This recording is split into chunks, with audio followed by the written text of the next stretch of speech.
We're live. Hello, everyone. If you are here live or if you are viewing after the show, welcome to the stream. Tonight is our regular Tuesday night in the studio live stream. We have a green screen where we can show you hopefully interesting, visually interesting, stimulating stuff while we chat with you and the viewer, who are of our community. I am Kim of Kim Fixes Things. You can find my channel, Kim Fixes Things, elsewhere on YouTube, and I am here with your host, Buff Del Campo, the namesake of the channel that you are currently viewing. Thank you for coming, and let's get started. Uh, because we are doing a live stream, it's unlike our regular long form content where it's all about us and our projects. It's about uh, you. Everybody. You're here for it to be a little bit about you. I think that's why people show up for lives, is so that it can be so they can be involved, right? So we encourage that. If you have reached a milestone in your content creation journey, like a number of subscribers that you're reaching for, or some other kind of thing, if you've put out a new video, we would love to have a link in the chat. One of our moderators will put up a link to your video or your channel, and we do that within reason, like not every 5 seconds, but every stream. We like to do that to help our community grow and people feel like they're getting something out of this, because why else do it? We can just do long form content and not bother to come into the studio, and it wouldn't, yeah, it wouldn't be the same. So if you are viewing afterwards, you should hopefully see the chat as it goes by over there somewhere. And we will try to read names and comments so you can follow along if you're just listening, but it's probably easier if you're following the chat even in a review, so that you can kind of have an idea of what, because a lot of conversation goes on in the chat, and as try as we may, we cannot always keep up with it all. But we are going to greet people as they enter and leave the chat, and acknowledge the discussions, and probably wander about in the squirrel-like nature that I am anyways, and talk about whatever. And Buff Del Campo loves to tell stories, so you will spark inspiration and he will tell you stories. So let's get started. 6th Street Garage, it looks like you were first commenter in the stream tonight, so you get all the privileges and whatnot that comes with that. There's privileges. Okay. There's really not. Okay. You get to say you were first. You can yell first, and you will be right. Iceman 2010 says hello. Welcome to the stream. Lester LeSabre is here. Welcome, Lester. Good evening, Buff, Kim, and all. We're looking good. We're feeling well today, I think. Today's been a good day. Yeah. We got a lot of rest, and in anticipation of the stream, we took our time. We were actually started about 3 hours before the stream, getting things prepared, so that we could be not too rushed and all sweaty and in a big old hurry getting things started. Tommy Hanlon is here. Hello from Dublin. It is 1:03 a.m. Thank you for joining us, Tommy. It's early for Tommy because a lot of times we start at 10 p.m. here, and that is the wee small hours of the morning. Then it's 4 a.m. for him, yeah. 6th Street Garage says, yay me. Absolutely. You are the weakest link, or you are the you're first. You're the strongest link. You're the foundational stream joiner inner. Twisted Mopar Garage says hello, everyone. So the stream has begun, and tonight we do have things to talk about. We have pictures. I'm going to, although I put it at the beginning of the stream, I'm going to put it one more time. Guns and Gears is here. Hi, Kim and Big Daddy Buff, he says. So Good evening, welcome to everybody. the stream. I'm over here searching files. That's why I'm kind of looking away for a minute. He's getting ready. I'm trying to find something. Whoop. Here's the folder. Okay. This is Buff Del Campo's email address. And if you have photos, old-timey photos or new-timey photos, things that have happened this week, Whoops. pretty much anything that you like that is coming up. Here, I will make it smaller so you can see the picture. This is my car. And you'd like pictures of your car you'd like to show us, then that's a fresh picture about an hour ago. Yeah, you can send them to his email. Let us know that you sent them, and he will check his email, download them, yeah, we'll show them off. So this is my Dart as it sits as of today. And, oh, you don't have to be afraid. You know why? Oh, have no fear. The Dougster is here. The Dougster I is usually here. catch you on that one, but I'm Dougster, you have announcer voice. Absolutely. It's deep and it resonates really nice and it makes me feel safe. Like this man will tell me the truth. Yeah, you could pretty much say anything and I would be like, oh. Who was scared to drive on the Dart? That was a great thumbnail, wasn't it? It's difficult when I'm sure all of you who drive cars know when you're used to driving your car and then you sit in the passenger when I sit in the passenger seat and someone else drives the car, even if it's just a normal car, any car, when you're not used to sitting in the passenger seat and someone else drives, it's just like a little bit unnerving because they don't hit the brakes at exactly the same time and they don't steer exactly the same way. What's wrong? And need some moderation here.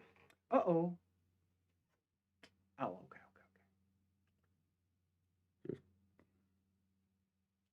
Okay. We do not have a moderator in the chat yet. We are the moderator. We are the moderator. I just couldn't reach that mouse. I was in the middle of talking I'm about how sorry. nervous I feel when someone else drives. And I know he knows how to operate the car, but he had never driven the car. So I was a little bit on edge. But we were just taking it up to the gas station and to the Hilltop grocery store. And it went pretty well. I liked that. He called it Goldfinger. Dougster. Yeah. You'll notice in the quarter right here that the red primer has become a copper sort of enamel and that I've taken the trim piece off because the trim piece had never been removed and there was bare metal underneath the trim piece. They just stuck it on there and then masked and painted it. So there was kind of rust forming under there. I thought he was going to drift backwards into there was a metal table frame behind it. I was like, oh, he's going to mangle the back of the car. And I did just about. You know, the thing. Most cars that have a clutch, the pedals are kind of what would you say? They're kind of the same. They're matched. They're matched. And this one, like the throttle, there's like a place where nothing happens, and then it all happens at once. So that's a little weird. The brakes, she's got those working so well and adjusted right and everything. So, old drum brakes are right up there, So when I started to roll backwards, I switched my foot over the brake. I got my foot under the brake. It's like, whoops. So then I'm rolling backwards a little. I knew what happened. I had to get on top of the brake.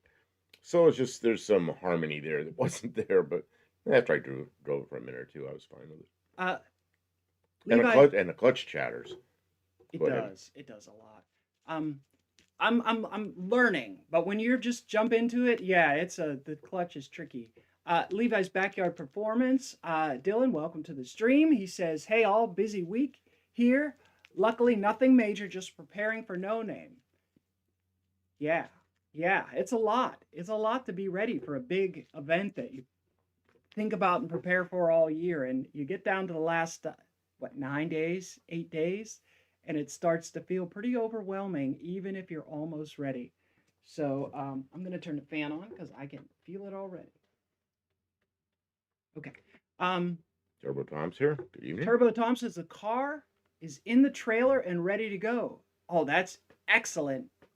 That's really good. Dougster for co-announcer 2025. Yeah, I could see Dougster being like the relief announcer even, because you have to that it's a lot of work for somebody to be there all day, and I think Dougster knows most of the people, so that makes it easier for him to be the announcer, but maybe he doesn't care to do that.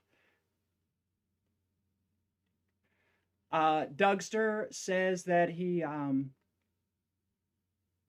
bought new Ooh. Moog sway bar end links Monday, installed them. The driver's side one broke while I was putting it in. The welds are not good. Thank goodness for Moog warranty. New part is in. Ugh. Twisted Mopar Garage. Welcome to the stream. Oh, I already responded. Anyways, clutch chatter is bad pressure plate. Just saying. Pressure plate. You know what the pressure plate is? It's the thing that Is that bad? I thought it's the it thing was. that bolts onto the flywheel, and then the disc is between. Isn't it the springs on the It's the clutch pressure plate? That's the pressure plate. No. No. It's The got pressure those. plate has pressure springs, It has two kinds of springs. and then the clutch plate has those little Oh, I know what you're springs. saying. Yeah, I thought it was bad could be. springs in there. Well, I would take that thing apart and replace it all, but it'll drive. It'll drive just fine in no-name nationals. It's got a little. It's not real comfortable. As time and money allow, this is where we are with the car. This is it. It'll drive. Next year, maybe more. Maybe a different car next year. We don't know.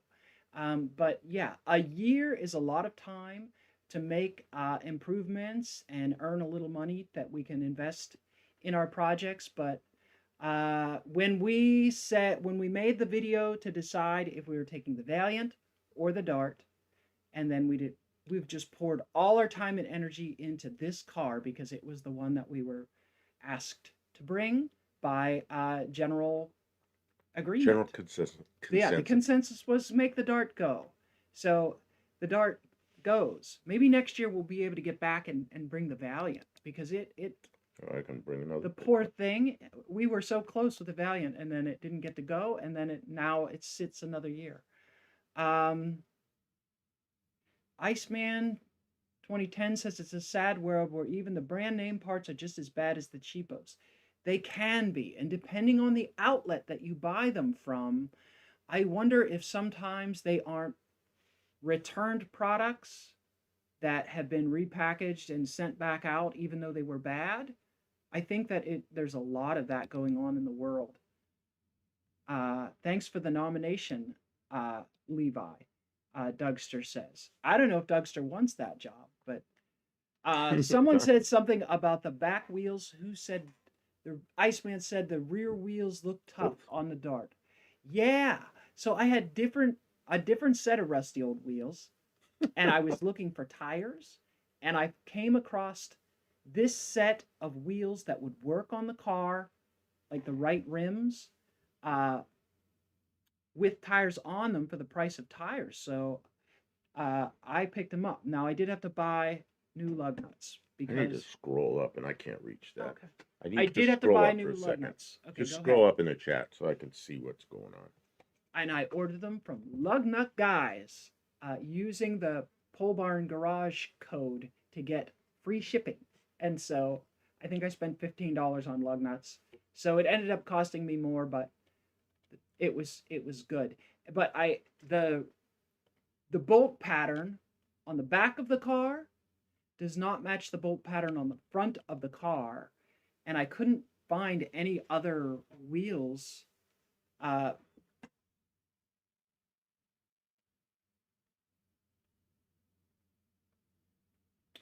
Tuhac needs alcohol jets. Yeah, I couldn't find any other Mopar small bolt pattern wheels to go on the front, so we had to stick with the stocks. And that's just the way she goes, you know? This side looks much more shiny. At least they're 14-inch. That car had 13-inch wheels on it. We put 14-inch wheels on it and then the tires on this car were dry rotted really bad. So we stole wheels off the Valiant, and then I put new tires on those wheels. So we've got good rubber all around. Front wheels are off the Valiant because it had 14s on it. And the back wheels, you know, it's a Ford rear end, so got 14s. I know that sounds small by today's standards, but you know what? In that Dart, for kind of stock looking wheels, they're fine. I skipped a bunch. Yeah, me too. Um, Somebody said, I'm trying to, now I can't find the other end of it. Oh, one call, Dylan said, is it the Golden Nugget car? And then up there it said Goldfinger. So I don't know, whatever you want. I don't like either of those You don't names. like either one, okay? Dylan, we can't call it the Golden Nugget Dart because the Golden Nugget was that was a big thing on Fab Rats. Fab Rats? Anyways, we no. No. Think of something with the word copper in it. Copper? I don't know, is that copper color or is that Copper gold? Queen? I don't know, we'll think of it. I don't We'll know. work on it. I don't want to figure it out Whatever. right now. Maybe after I don't know. Okay. It'll pick up a name somehow. Yeah, we're open to suggestions, but I'm not just going to jump on the first one that if I don't like it. Two Hacks Jeff is looking for 5/16 32 alcohol jet extensions, and he needs 4 of them ASAP. So I guess they did some test. I'm gonna guess they did testing and they found that they need that. Turbo Tom will be driving all day Wednesday, I guess, to get to the track. All right. Well, we hope you have good fair weather and clear skies for your sailing. Dougster said the 2 sway bar end link kits was $108. Man. Okay.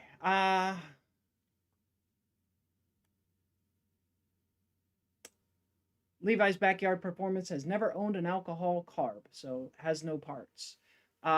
Iceman says Rain Man Ray has had a rash of bad used parts getting returned to the parts store and getting sent out to him as new. Nobody checking returns.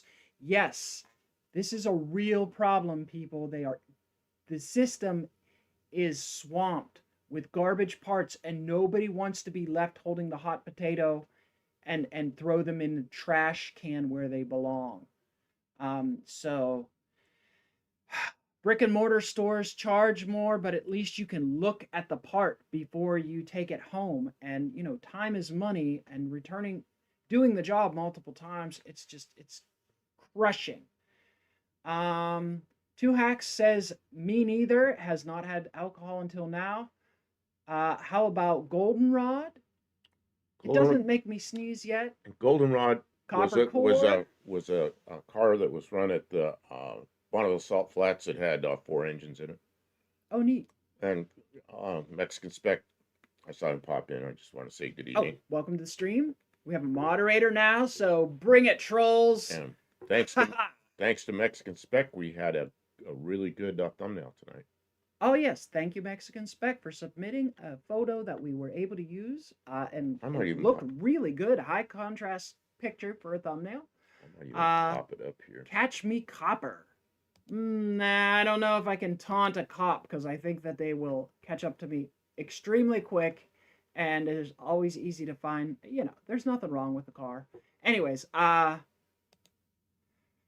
let's see. Fool's Gold. Oh, they're now. Wow. Ooh. Oh, now you're really hitting. Okay. The Golden Retriever. What are we retrieving with it, though? Bringing back the winds. Goldilocks. Copper Dart.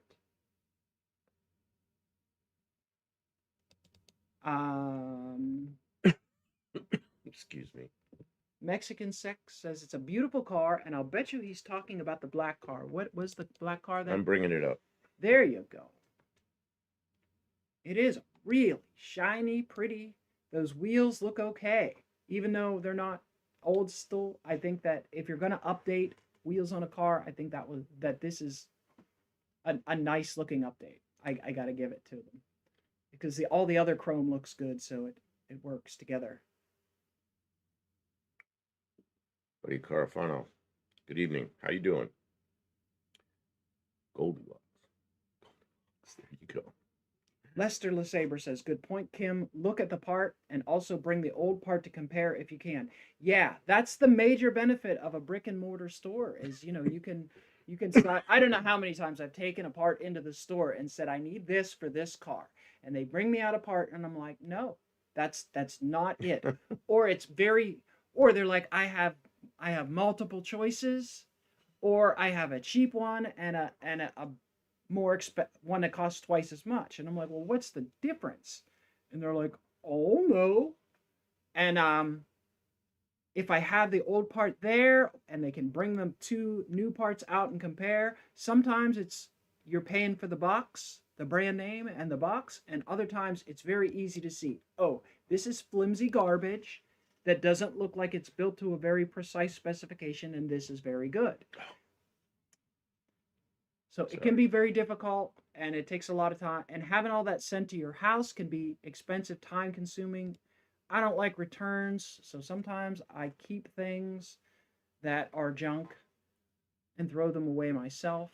I don't know. Or sometimes I have to fix brand new parts. I have to repair them so that I can use them, which is like, what? Who has, ain't nobody got time for that. So, Aurora, gold on the periodic table is AU. Interesting. For a long time, I wanted to call it the Cuban Dart because it was a billboard for a Cuban restaurant in their parking lot for a decade. Uh, Lester says, do you consider it copper or bronze? You rolled right over that one. I didn't know. Copper or bronze? So, what was the name of the paint? Oh, I Somebody don't look know. up the paint codes for 66 Dart and see Oh which yeah, color it if is. you look up a color chart, it's real obvious which one it is. You'll see it right off. And when I buy bronze paint, it is way too gold. And when I buy copper paint, it is way too See, brown. but they make the correct color. I understand, And but you I'm said just it's too saying, expensive, but since you bought all those other cans, we probably could have bought the right can. you know what though? If I was going to buy the good paint, I would have to do the body work before I put it on. Oh yeah, And I did not have time to do the body yeah. Now work. it's just So I need to take that paint back off, do the body work, and then we'll put good paint on. And that might be years from now at the rate that we are moving along. Because we're coming into winter and we're not going to be able to do body and paint work. So this is just another coat of like polish to keep it from rusting for another year until hopefully we can get back. Copperhead Road. Ooh, that's an interesting one. I like that. Gold metallic, copperhead. bronze metallic. You know Those what? are the two colors it could be. Here's the thing. When I looked at a color chart, just look at the names. I came down to those. But when I looked at the color chart, I went, "Oh, it's that one." You know, whichever one it was. I can't remember now. I think it was bronze, but I don't remember because when I looked at a color chart that actually had the colors, it was really obvious to me. Copperhead Dart instead of Copperhead Road. Yeah, Granddaddy ran whiskey in an old black dot. Bought it at the auction at Mason's Lodge. All right, I am going to get my coffee. Oh, you're gonna leave me here? You're Just for a gonna minute. abandon me? I'm not going to abandon you. It's not a long break. It is a very short break for me. I'm going to get my coffee. Your coffee's noisy. I always say How she's. is the sound and Oh, the synchronization between the sound and video? yeah. Is everything coming through good? Are we synchronized? Yeah, that's important. It's usually better here in the studio, but I'm just We had a lot of trouble up in the shop with the sound and the video synchronizing, and she messed. There's ways to adjust that a little bit. She made some adjustments, but we also suspect it was YouTube, partially because I think she adjusted it way one way and then got a little better and then had to go way the other way. So I don't know what was going on there, but here it's usually better by the right paint code. May not match because of fading. Well, yeah, of course not. Oh, the whole car is going to need paint. Because that car, some of it's probably original color, some of it obviously is just the wrong color, but I think some of it's been repainted. I mean, geez, 1966, you know. But having the right color would be better than just some parts store bronze or whatever she bought. thing about having the right color is I really like the color that the car is, and I'd like it to stay that color. And you don't have to be so picky about, like the engine bay and stuff like that. See what Dougster says? Dougser says sound and sync is spot on. That's excellent. I'm glad to know that. I see in the house we have one less hop because we have FM Wi-Fi up to the garage. So that's an extra internet hop. But also this computer is about 5 years newer than the one we're trying to use for the studio, the garage studio computer. So Okay, before Mexican Spec steps out, go ahead. I'd really like you to tell us a little about this car. Where is it? Who is it? I don't think it's one of the for sale ones. I think it's just, I don't know what. Tell us about it. It's a 46. I know that. It's a pretty nice looking car. So maybe you can type something. Can we just turn his voice up? Yeah. Go ahead. Common sense. My 2 cents. Common sense. That would be like the color of the pennies. Yeah. The fake. Instead of like copper. Common sense. And it is like, it is a hyper classic, super classic grocery getter. It is not like I mean, it's a little bit, it looks a little hot rod with the wheels on the back, but honestly, it is a very much a grocery getter, a four-door Dart. It's what you buy your wife to go to take the kids to school and take the kids to soccer practice and pick up groceries and stuff like that. Yeah, 1946 Ford. Yes, it's for sale. It has under dash, air added, but it's for the car. Okay, what engine? I guess if it's got under dash, right? Under dash, air, it's probably been converted to 12 volt, but not sure. I'm just curious about all these things. That's a nice looking car, man. Where's What you doing? I don't have my Something. You're like my screen all went to all kinds of stuff. I'll try and relax, okay? I don't have my Oh, your thing over there. Okay, I now have you to can bring it back. now you can make that big Okay, again. go ahead Oh, back. okay, good. Now we got it back. You have your mind back. She made the whole thing like shrink down, changing things. I'm like, whoa, wait a minute. Because what I see on that screen is kind of what you see on your screen, I think. Oh, now you got two of those, Kim. Well, that's how I do the left and right Google screens. Oh, that's drivetrain from a 2000 Mustang. Oh, wow. Oh, nice. So it's a frame swap. Very cool. Maybe. It's nice when you have the modernized. Oh. Yeah, but Mustangs didn't have a frame, so it's like I said, a little thing underneath. Does it have modernized suspension? It must. It must. It's got disc brakes up front. I can see them. Nice. So I think all of you know this by now, but we're gonna say it again because Mexican Spec has been good to us. He takes care of us as a moderator, and he Mexican Spec is on. What are we changing pictures for? Just to do it. Oh, okay. Mexican Spec is on Instagram and YouTube. And they have, you can, if you'd like to put links to your stuff, now would be a great time to do that, Mexican Spec.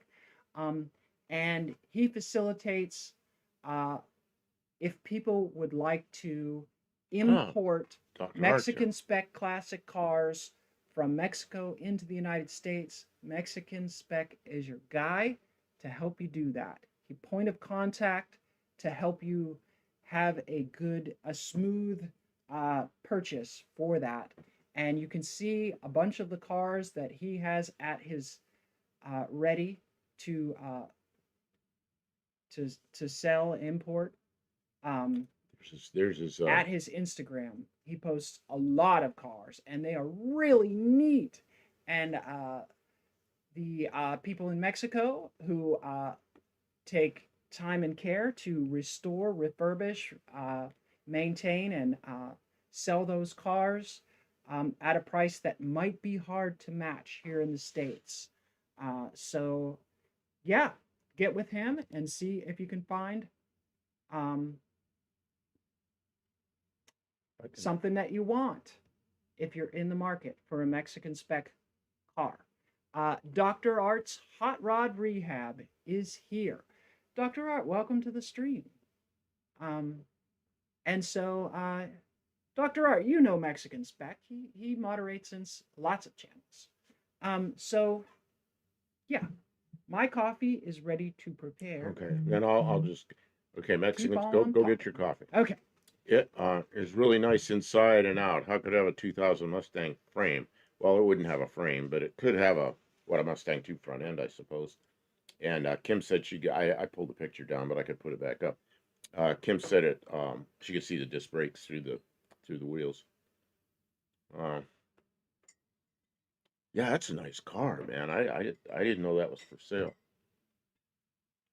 I got a lot of pictures here of. I got to go back to Kim's. If I can find them. We took a lot of pictures of that car today. Let's see, what else do we have here? I brought up a picture of the back of it.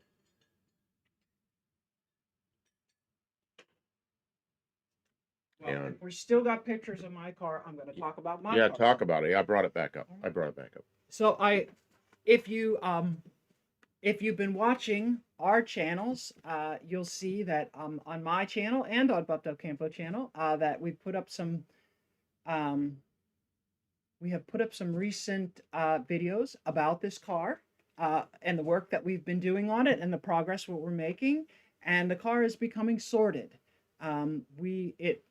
It starts very reliably. It runs pretty strong. It's we've sorted like it runs pretty strong for what it is. It doesn't run pretty strong. It drives down the road nicely. It doesn't like sputter and stall out or anything like that. Clutch chatters a little. That's a little annoying. Yeah. Other than that, as three speed on the column goes, some of those are really clinky and catch, and they don't feel real good. This one feels really good. Just shifts like they always did. The exhaust is whisper quiet. Like you can hardly hear the engine running. I can hear the transmission whirring a lot louder than the engine running. We went to grocery store. It's a little further away than one we usually go to, and it was up on a hilltop, and I passed a truck going up the hill. No problem. And I was in high gear, just went right around it. And we got up there. It was a nice, pleasant trip till we came out, and came this big puddle of gas underneath. There was gas. And then we just did a video about that. If you've seen the videos, you'll know what happened. But we were able to fix it. We showed that on a live stream recently where I pulled the sending unit back out, put a new rubber repair in the issue with the tank, and it is now for 3 days we've been watching it, and there is no gas. With the tank mostly full, there's no gas leaking out. So we are good. And the gauge is working now, which is wonderful. And that's how we got stuck in the first place. We ran out of gas because the gauge did not work. Well, the gauge was spoofing me. It said there was 3/4 of the tank and there was none. Gauge, so I took the yeah, I've had the sending unit out like 3 times now out of the tank. But the whole fuel system is clean and things are tight now with the fuel system.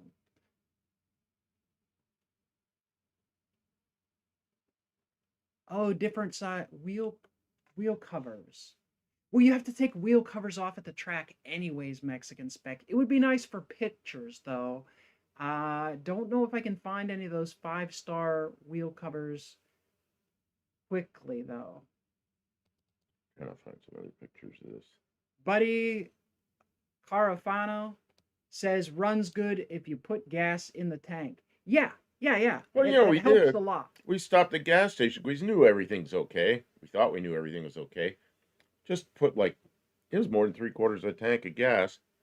Drove off, got to the grocery store. We were in there like an hour. Came out, and then there's gas on the ground. It's like, uh-oh. So she drove it home. If you've seen the videos. But then we did a live. The last live we did, was that the last live? Yeah, you crawled under there and pulled the sending unit out for the 3rd time. And the little there's a place on that, a sending unit looks like. There's a disc like this and goes in the gas tank, and there's a lock ring that goes over it. And through the middle of that plate, that's the sending unit, there's a electrical connection that screws on the inside and screws on the outside. Well, that where that stud goes through there, it was leaking, so she resealed that, put a new. She made a gasket out of a piece of fuel hose, put it all together. It doesn't leak at all. And poured all the gas back in it, and been sitting there for a couple of days now. No leaks. So I think we got it. 64 Sport. Oh, he's thinking we should put wheel covers on to drive it there. Yeah, that's another thing we have to do. We'd have to go chase down some wheel covers. Yeah, I we're don't know. not going to do it in the next 8 We days. just gotta make sure we're ready Yeah. and go. I have a 64 Sport Fury covers on the front and 65 Buick Wildcat covers on the back. They're similar enough. We got one wheel cover. It's one that looks like a tray. Oh, for the Valiant. Valiant, yeah. Yeah. No, we'll work on it. We'll work on it. It's a work in You know what I'd like to progress. do with that thing is It's find a set of wheels like on the back. I don't know what those are, but well, that's the thing buy a set for the front. is I'm not going to buy a set of fancy wheels or expensive valve or wheel covers. I've really been thinking about getting disc brakes for the front of the car so that I can upgrade the bolt pattern to the same as what's on the back, because the disc brake bolt patterns are the 5 on 4.5, which is what's on the Ford rear end in the back. So I'd like to do that. So I'm kind of going economical about what I do until I make that hurdle. But that's about $600-700 to make the jump. And since this is, that's a significant investment in a car of this vintage, you know. But we'll see. We'll see. Did we miss anything? We were talking about the value of the black car. It's a beautiful car. I think that someone would be very lucky to be able to buy it. Wheel covers, gas in the tank. Oh yeah, what else have we done other than make it so the gas gauge works recently? Um, oh, okay, this hose. You see this hose that goes from here and it goes around over there to the carburetor? Um, it is now has a semi-functional PCV system, but it's not quite adequate to keep up with the blow-by. That engine is really loose. It's Yeah, blowing a little bit it's of a smoke. yeah, So too we're bad. we're gonna have to get a breather system that pulls any additional blow-by into the carburetor to burn it, because otherwise we're dripping a little oil out of the breather. Um, And I thought about pulling the engine out of the Valiant, putting it in here, but we really don't have time. And this car does drive okay, so it's only a 3 hour drive for us. It'll just sit there and go down the highway, and we'll have it there. What the heck, you know? It's just oh, like I I'm say, excited. We're gonna get to take the you car. don't It's have gonna anything make it. around your property. We What got you used hubcaps? You know what's the first thing that comes off a car? It's hubcaps. well, we have hubcaps, but they're not gonna Yeah, and match. they're not gonna snap onto that 5 spoke thing. I don't know. We'll just do what we can do. I like it the way it We is. can just her car. She likes the way it is. Yeah. Um, yeah, so we have the gas system. We have the ignition system's working good. All the lights are working good. And like I said, we got the gauge. I'm I looking at wheels there. I cheated a little bit and I bought a little foreign made 5-volt voltage regulator, and I took the factory point style gauge regulator off the back of the cluster and made wires that go into it and then wired it into the dash. So there's a little rheostat knob in the dash, and we've got it adjusted so the gas gauge is actually pretty accurate, or at least we think it is. Oh, that gas gauge works great now. I was sitting in there while you were filling it up, and I was watching it come up. Working great. Yeah, you did a good job on that because it, Cool. it wasn't working at all. Yes, they'll pass tech because it's not a fast car. They just have to be they have to come through the lug nuts, and they're through far enough. These lug nuts that I got from lugnutguys.com, who I am not sponsored, but who is well, I was really happy with the product. So I'm just saying, Lug Nut Guys, they were the best price and fast shipping, and I was happy with the product. And I used Pull Barn Garage's code PBG to get free shipping. So I was really happy. And these lug nuts have holes through the center, all the way through the center. They're not capped, so you can see this that all the studs are in the rear end. And if they don't pass tech, I have a plan for that. We're gonna make it work. There's a plan for that. I mean, yeah, it's the when you get into the faster cars, they have to be big studs that come all the way through. I don't know, stick out. There's a distance and all that. But this is not a car that's going to set any records. I don't know if that's accurate. Um, Yeah, eighth mile estimation is not 15s. May no more than 12 and a half seconds. Some people are saying 11 and a half seconds. no way.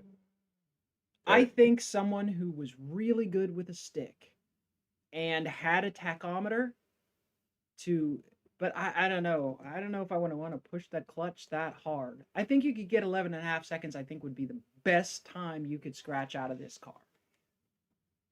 But I don't think I will get that fast. And that is a rough guess. we're not doing this. We're just having fun. We're going to go there and see everybody we know. It's still fun to guess. It's just I'm not fun, against I him guess. guessing. Yeah. No, it'll be faster than 15s in the eighth. It'll be quicker than that. It gets up and goes because it's got 3, 4, 5 gears in the back, so it gets out of the hole pretty quick, you know. But it's gonna hum pretty loud on the highway going 65. It's gonna be really spinning up. I don't even know if we're going to take the van. We were going to take the van. Now I We think we're going to throw an aluminum jack and some tools and stuff in the back of the Mazda and drive the Mazda over there. we've talked about keeping it light because so the mini bike class changed so much this year that last year's mini bike is really not. It's Yeah, it needs a lot of work and we're out of time. So it's just probably end up staying here. Yeah, so if we're not bringing the mini bike, we don't need room for that. Uh, we need a couple tires, and Yeah, I can put my jack and a couple of tires in the back of the Mazda and yeah, it's and a toolbox. toolbox, Yeah, and we're okay. yeah, I think Yeah, it's 345s. It's that rear end's out of a Ford Ranger. yeah. So it with the 3 speed, it's pretty. You get Yeah, out of first. You got like as soon as you're rolling, you got to get out of first gear, and then you're into third gear at what 35, 40 miles an hour. You're into third gear already. and like So I said, going up that hill, I passed that truck. I just left it in third gear and we went right around the truck. So Mexican spec says he has 4 series gears in his Savoy and can't go anywhere near the highway. I mean, short jaunts on the highway, but 3 hours of highway driving with 4 series gears, you better have overdrive, or else you are gonna. Plus, the tires are short. Uh, Actually, those are pretty tall tires, and I've got a shorter set that I can put on at the track. That's one of my last things that I'd like to get prepared is get that set of are, short tires ready to go. are they mounted on a set of wheels that'll fit? Or you got Yeah, to do that? Okay. I have to confirm, but I'm they'll fit.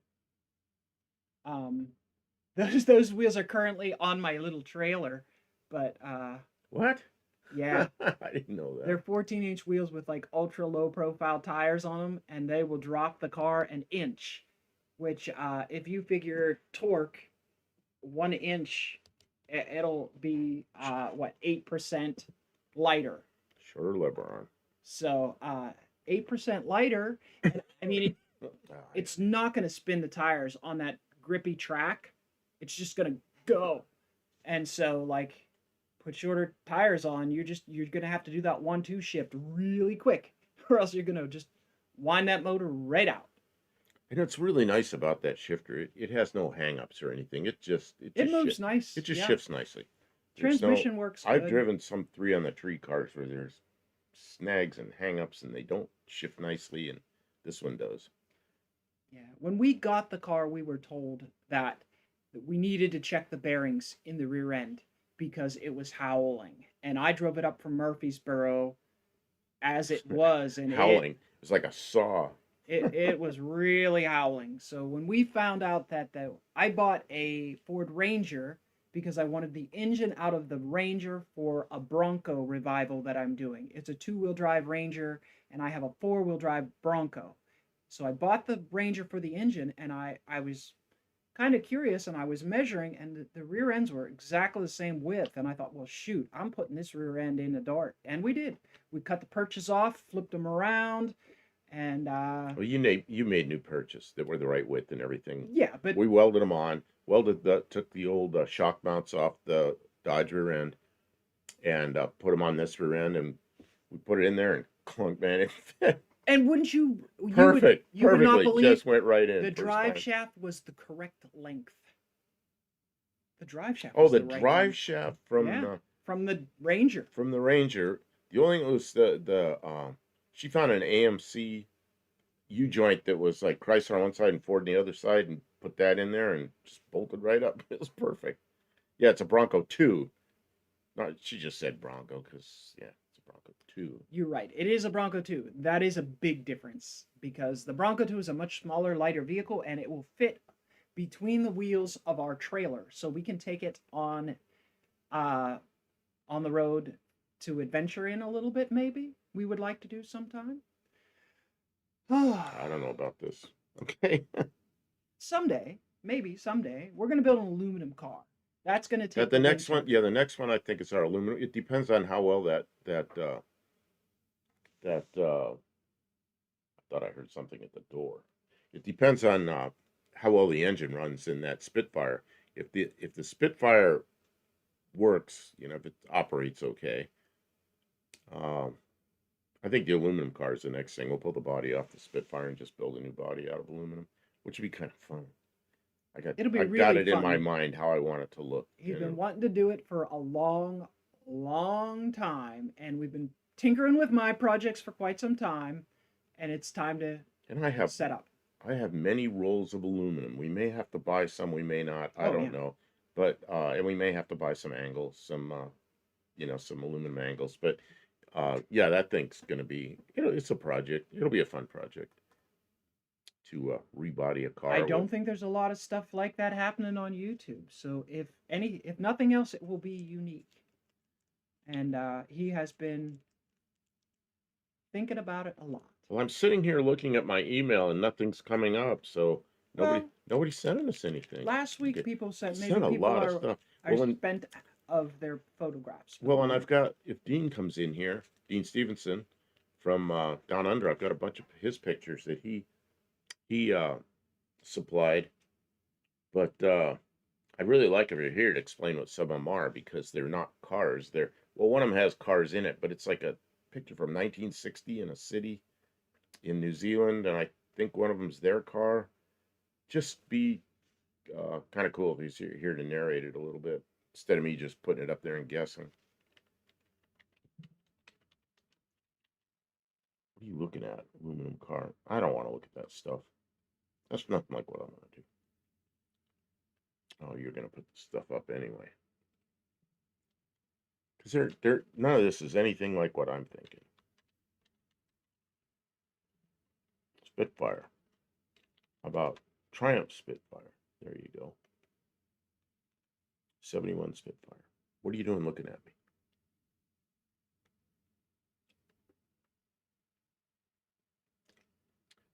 Dean Stevenson is here. So then I'm gonna bring up Dean Stevenson's cars, okay. or not cars, pictures. He sent pictures. I'm gonna have to find them again. Dean Stevenson. Here we go. Okay, there's one picture here, Dean, that says Filth Crew something. What the heck is that? I don't want to just put it up here. Uh, Maybe I will just put it up here. What is this? Who is this?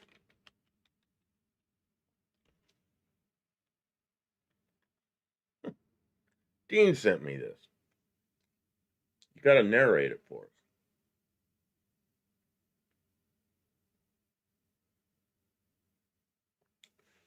So we're waiting for him to narrate that. Yeah. I can't get that up there any higher. Oh, maybe I can there. That's you? That's Dean Stevenson?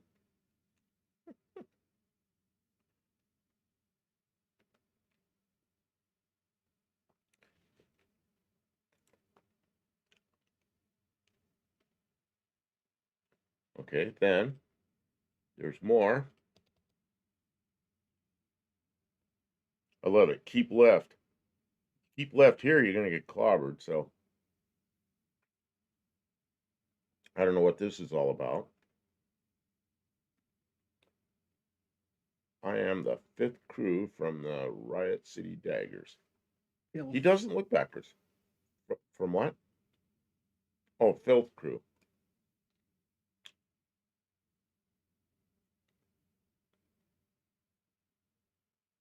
Cap on backwards. Let's see what that is. Oh yeah, your cap's on backwards. Finally get to see Dean Stevenson. There he is. Logs and whatever have accents. And then there's this.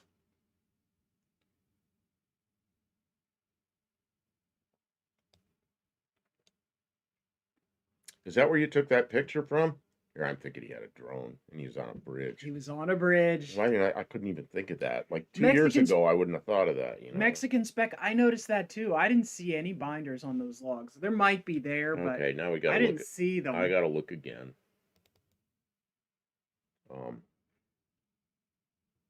There could be. What are there? There's nothing holding them there other than the gravity. It kind of looks like there's maybe chains or something across them. See how there's lines that are across them? It could be. Look secure. It doesn't look very well secured because those are big logs. They should be giant straps or chains, but it might just be lost in the pixels. Let's just hope that we've lost it in the pixels. Okay, then there's another picture he sent, which I really liked. But you are in the way. Okay, how do we get... Oh, see, Dean says it was. It's clasps and chains. You are zoomed way in. I know, I'm trying to get that card, like, out from behind us. Oh, I see. But yeah, it's kind of fuzzy when I do that, isn't it? Yeah, baby. Chains. There's chains. Okay. Tell us about this car. Of course, now he's typing while I'm waiting. But he's all the way on the other side of the world. It's going to take a couple minutes for the letters to get here.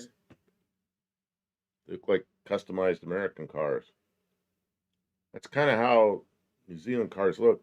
The car that's back there kind of reminded me of, see where my cursor is, my hand. Kind of reminded me of another car. It looked like that. What's that French car? The Traction Avant is kind of what it looked like. My grandfather, dad, and my old 58 PA Vauxhall Velux. Man. It's 1958.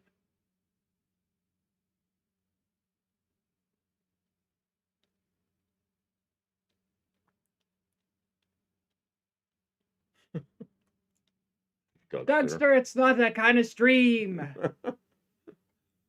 You see, it's like crashed it into the showroom window 13 years later. Oh no. How bad was it?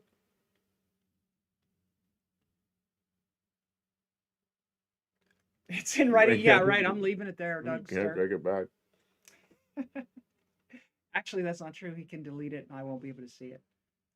Photo taken 1960 with its original number plates. I don't think if I zoom in, it's gonna.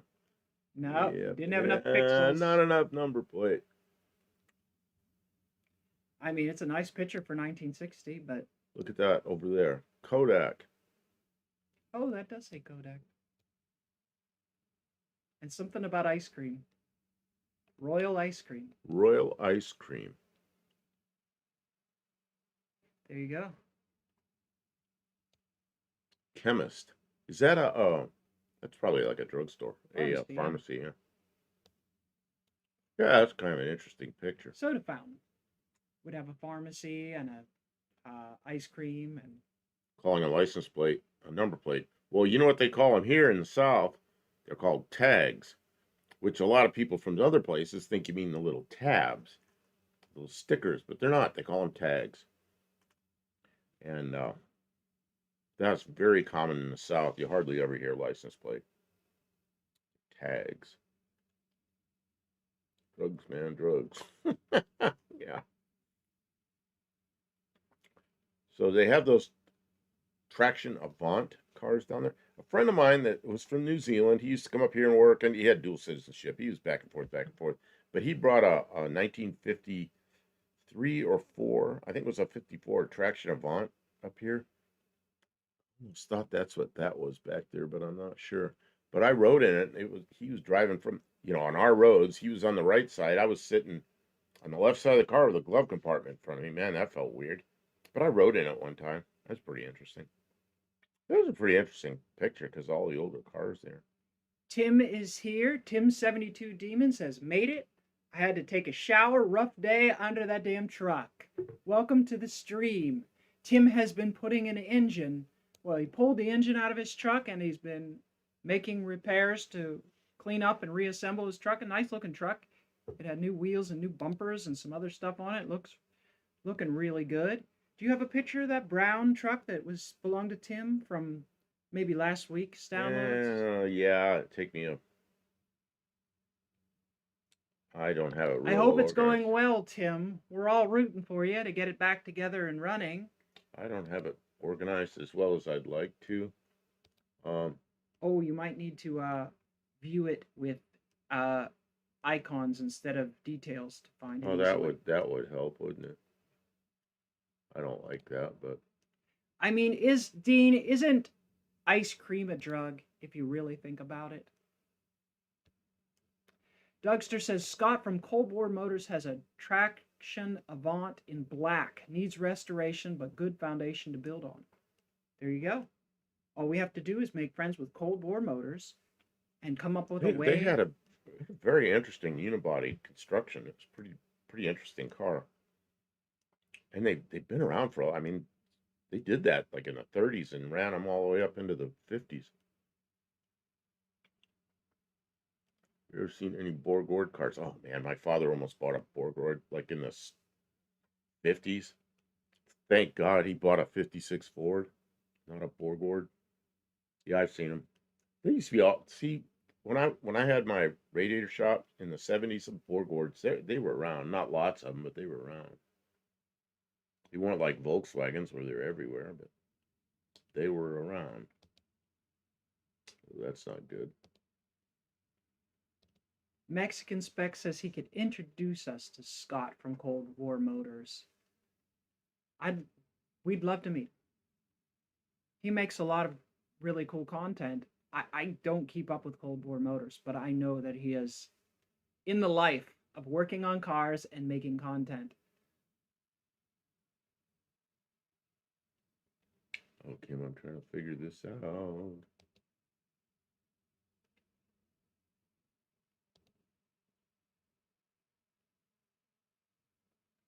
Yeah, just scroll down till you see the picture. Yeah, You got it I'm now. looking. I'm looking. You got it now. Here we go. Is it the Dodge? It's Uh, this one? Or no, it's a Chevy. It's a no. Chevy. Probably in one of those zip files. Oh, we hadn't learned how to open stuff up yet, huh? Boo. Oh, well, that's That's okay. Buicks. That's not what I want.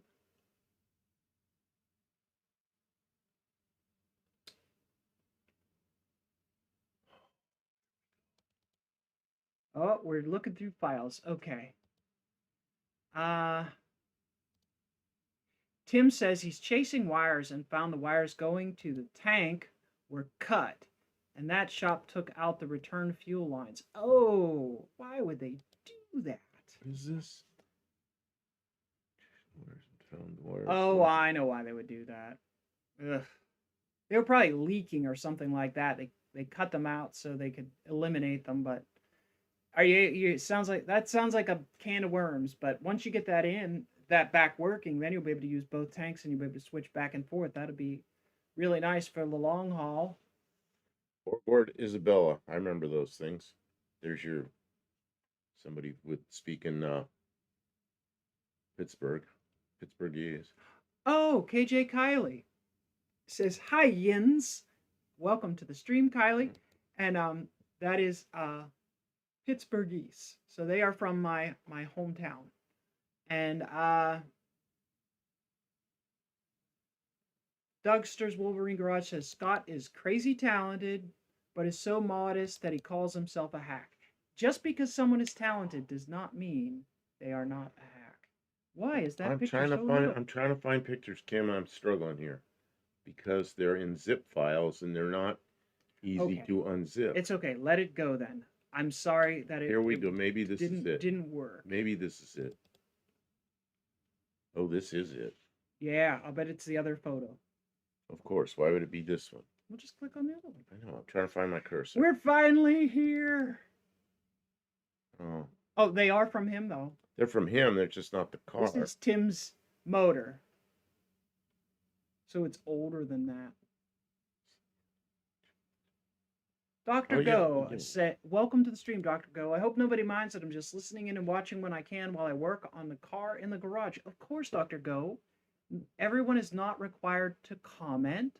We are here to be entertaining and to interact with people who are able and interested to do so. But we appreciate you being here in spirit, even if it is not in comment. Nope, I did that again. Oh, Mexican Spec is going to watch the debate. I don't want to watch the debate. I will watch the I don't even know what is it? I'll watch the pundits talk about the debate. I'm going to hear about the debate for a week. I'm not even going to care about the debate. At minimum, whether I want to or not. And the last thing I need to do is watch it live and then listen about it for a week. Like, I'll hear about it. I'm sure they'll cut it up into highlights and tell me what to think about it, because that's what they do.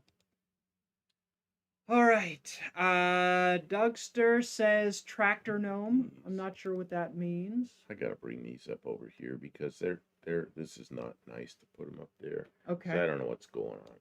Tim says he has to drop both fuel tanks to hook everything up, and they are a pain to get. Oh yeah, dropping fuel tanks is miserable, and I do not envy you the task.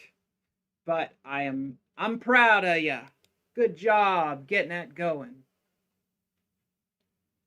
Dougster says the tour de force of Scott at Cold War Motors is the Boogie Van paint job he did with his friend Ash. It's amazing. Flames, scales, lacing, flames, and more metal flake and candy paint than a low rider. That sounds cool. I will have to search for that and get a look. Oh, I can't find these pictures. They're sent to me in zip files, and then they're, I gotta look and look and look and look, and they're hard to deal with. Well, we've learned to look how bad it was when we first started doing it, and now the new pictures that we're getting, we already did that. You'd already did that. I already did that. I'm sorry. Thank you. I'll record so I can fast forward through the dumb stuff. Yeah. So most of it. Yeah. If you want to watch and form some political views based on the debate, I encourage you to be educated about how you are directing your vote so that it meets your concerns best. But I am not going to tell you how to think or how to vote, because we work on cars, and that's our job. We generally try and stray away from political conversations because it creates problems. It creates problems. It's very divisive. Politics in general in this country are intended to be very divisive. They want to divide you off into groups where you have to vote for one person or the other based on any issue that you have an opinion on. And we don't want to divide up our group. Dean Stevenson sent me a link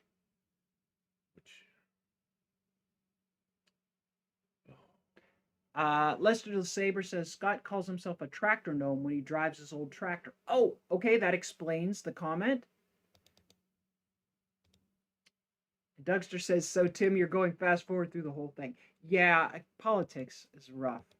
It's really hard for me to watch. It's really like a it's just one giant dumpster fire on both sides, in my opinion. So Okay.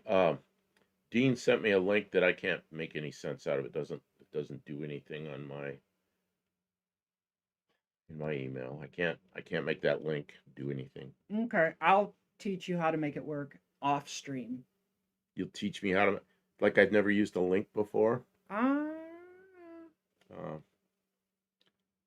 this man's been working on computers since computers started to compute. So I don't know. I got a link and it's not, it doesn't seem to be clickable. Normally you put a thing up there and it makes a little finger and it's clickable, and this one just doesn't seem to do that. I don't know what's wrong. Uh,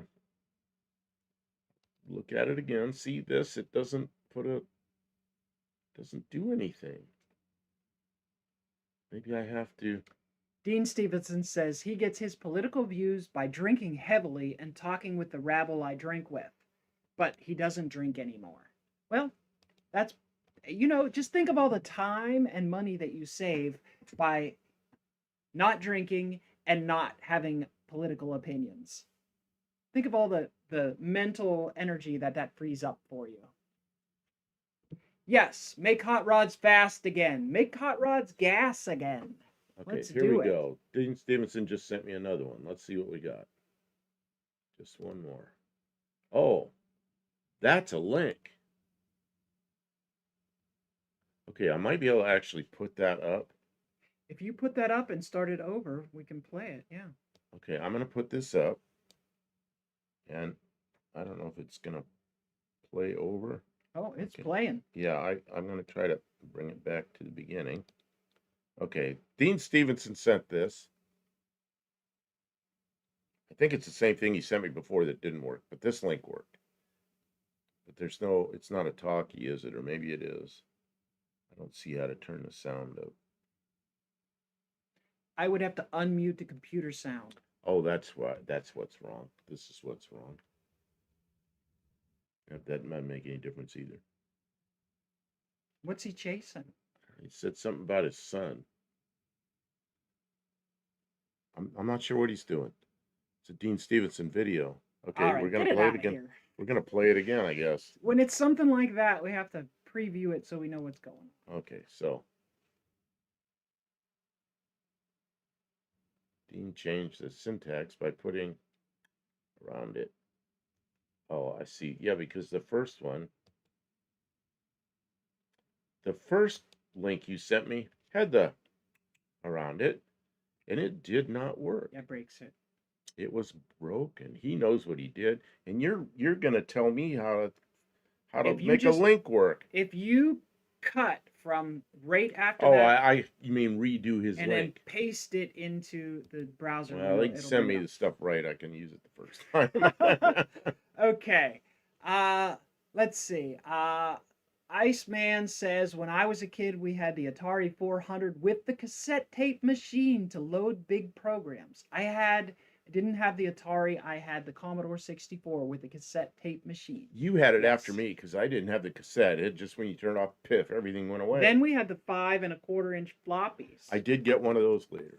Okay, or 5 1/2 inch floppies. Dean Stevenson says, ain't nothing better than a dumpster fire. Dumpster fires are good to keep you warm in the wintertime. And that he's going to teach him all the bad stuff. Well, maybe just the good bad stuff. Wow, he started computers before I did. Tim started working in computer rooms in 1969 after Woodstock. Dougster says, an Atari with a cassette drive. Cool. My cousin Amy had a Commodore 64 that us young kids were forbidden to touch. She is 7 years older than me. Well, I wasn't forbidden to touch the Commodore 64. We had one, and then we got another one as a backup. When one was broken, we'd send it out to get fixed. So we always had a working computer. I don't know why that was, but it was. We were privileged. Actually, we were just very into computers, so it was important to us to have a working Commodore 64 so that we could do our Commodore 64 things. Iceman played a lot of old school video games. Oh, that's the window that he hid in 15 feet to the left of the 1960 photo. It's the window that he crashed the car into.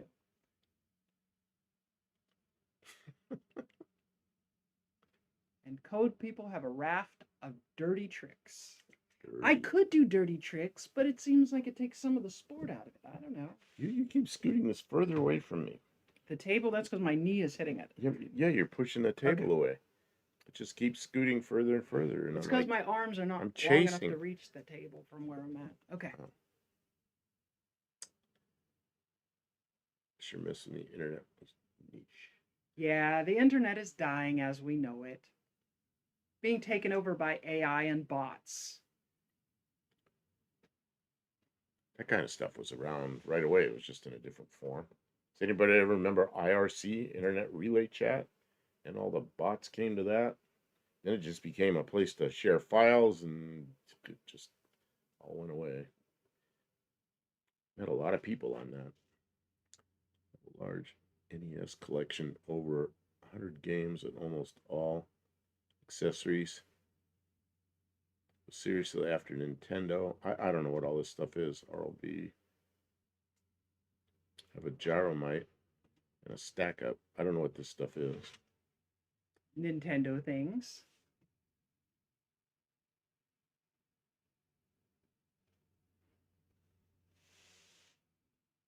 It's nice to have something up your sleeves. You know, I would have liked to have done something fancy so that I could beat RC Industries, but we're going to have to bring it. It's going to have to come down to pure skill and a little bit of luck if we're going to beat RC Industries' truck, because he has a 350 Chevy with a cam in it, and it might make more power. Oh, there's Tim's truck. He sent Yeah, us okay. another He just picture. sent us a picture, so Great, now thanks, I have it. Tim. Now Sorry I to make you have do it. that. We were struggling to find the pictures because we've learned things since then about downloading pictures out of things. Oops. Okay, Iceman remembers AOL Instant Messenger. Yes, I think we all do. Is there anyone here that doesn't remember back that far? I think everyone's at Oh, least that old, right? oh. Florida had alligators that day, Buff.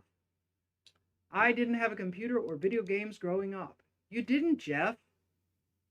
What is I'm this? sorry.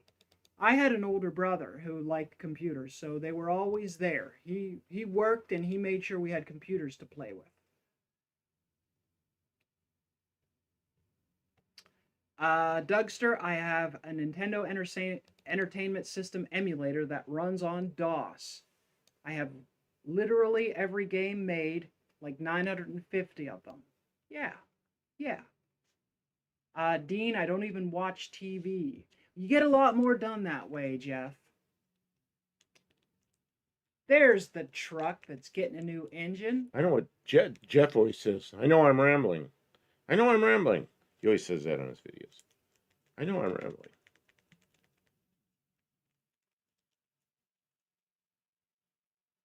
Just don't say, I'm sorry I'm rambling, because if you keep saying it, you're not sorry. He's got this old guy there. It's about my age, and the guy's doing all the work, and Jeff's standing there. I know I'm rambling. I don't mind when Jeff rambles. He's interesting. Yeah, but he cuts the videos kind of short, and then you don't see him till the next day, and there's a lot of work done. So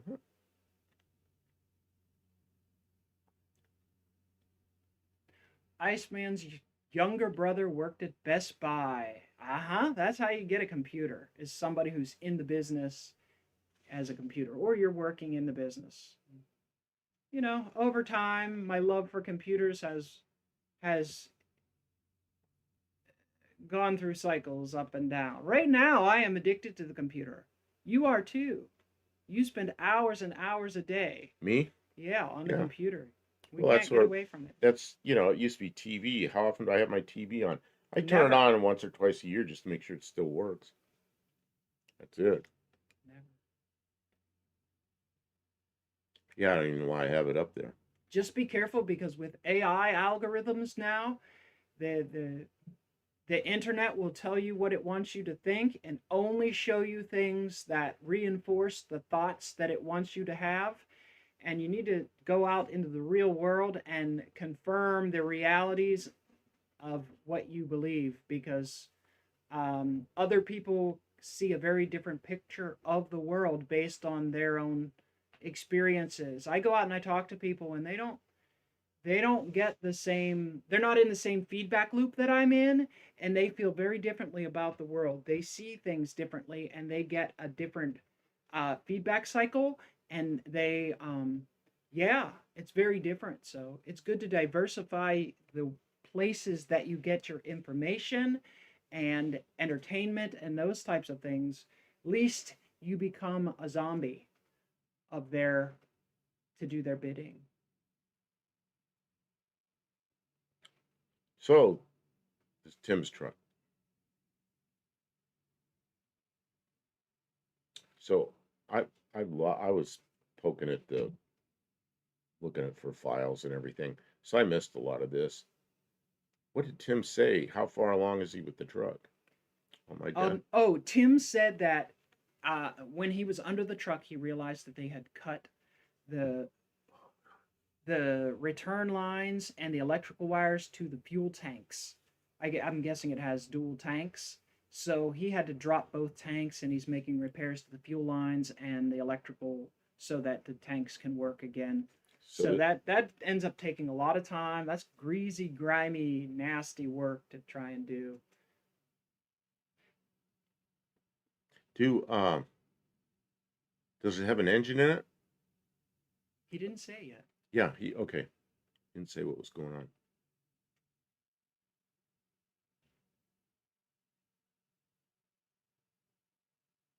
Oh, Tim says his dad pulled his 40-foot fifth wheel with this truck from Ohio to Florida from 86 till 95. So it has family history and it has been put to work. It is not a trailer queen. It is a real work truck. Dean Stevenson says, I compare my feed to my workmates and it's hugely different. It is. The algorithms want you to keep viewing. So they try and the computerized thing tries to think what it can show you that you'll have to watch. And it's yeah, it creates a weird feedback loop. Don't get your mind too warped by it.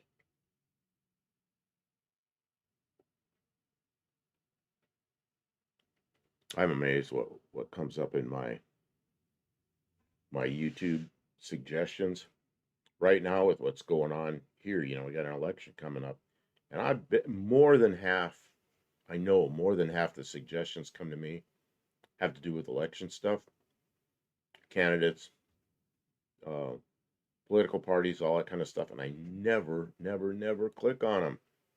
So it's not what I'm clicking on; it's just what's coming to me. Because the things I click on are automotive stuff, the especially the channels that it's all of you that I'm subscribed to, and then I'll look at like historic stuff with aircraft, uh, maybe World War II airplanes and 1950s flight testing and stuff like that.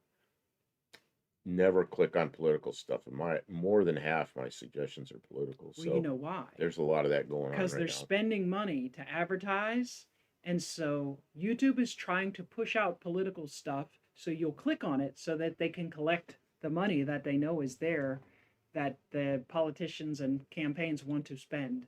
So that's why it's there in force. Dougster says it's the algorithm. Well, you know, Al Gore did invent the internet, so it must That's be right. his I for, algorithm. I forgot that he let us all know too. Dean says none of it suits me, Kim. Yeah, well, that's how it is. Several people have said that you could drop all streaming services and cable, or they have dropped all streaming services and cable and just watch YouTube. Yeah, yeah, you might. Um, I have no cable. Cable companies gone 2 years ago.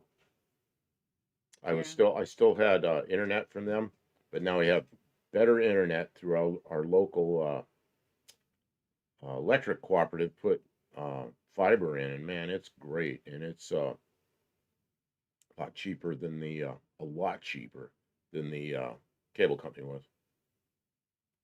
Shaquille.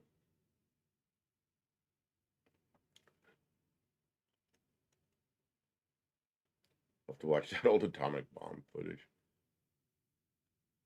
That's crazy stuff. Yeah. Tim said he had a shop put the VTech on it, Right. and he was recovering from a heart operation, and now he's finding out why it was fried and the motor got wrecked. They really messed all that wired up bad, shorted out my dash. Oh man. I'm sorry. That's miserable. I'm glad that you're well enough now to sort it out. But man, that's the kind of thing that gives mechanics a bad name. Dougster says I've noticed now that what off the wall things I talk about on live streams will later come suggested videos on my feed. Yes. Yes. Do not say it aloud. Heck, don't even think it, or else it will show up on your feed. Dean Stevenson says the craziest stuff. But our power supply is 220 volts, 50 hertz, so we can jump start a heart unconditioned. Nice. I'm not sure that wouldn't just put somebody out of business. Yeah, don't try and restart your heart with direct from the. Although I'd sure like to make a 2-nail type hot dog cooker down there. No. Yeah, that's miserable. The only thing is I'm glad that you're well enough now to fix it, Tim.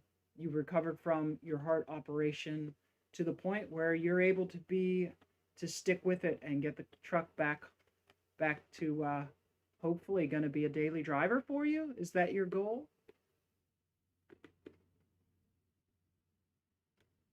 Oh, and Shaquille Shaka, is that how it said? Did we say I don't know. is he or welcome to the stream? I've been saying, yeah, he was up there further too, and I said because he's been here for a while, but he just puts up. Oh, I saw you come in the stream. I'm sorry I didn't say hello. So I'm checking my email, nothing else. But yeah, Tim, thanks for sending the picture of the truck because I don't know. I was looking through a lot of files and I couldn't find it. So let's see, what else should I put up there? Just fun stuff? I think we're to the point where we can enjoy ourselves. Yeah. So we can just enjoy ourselves? Yeah. Put up crazy stuff? No. What is this? Oh, I know what this is. I took that picture out the side of the car. Did you really? Yeah, because I didn't know what it was. I didn't know what that was. I had to go look it up when I got home. So what is that? I know what it is now. Somebody in here will probably know what that is. I turned around like this with my phone and clicked it out the side window of the back of the car. It's like, I hope I got it. And I got it. Shaquille, hello. Yeah, he says, hi, everyone. Hello. I think you're in India, I think.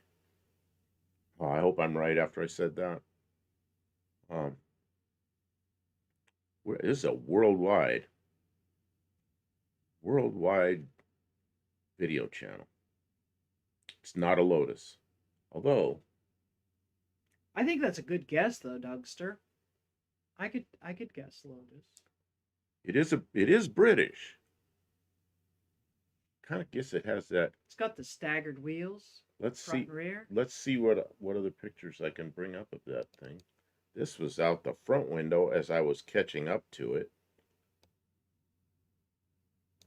And then as it went by, I wanted to get a picture of the front end. It's a Toyota Corolla.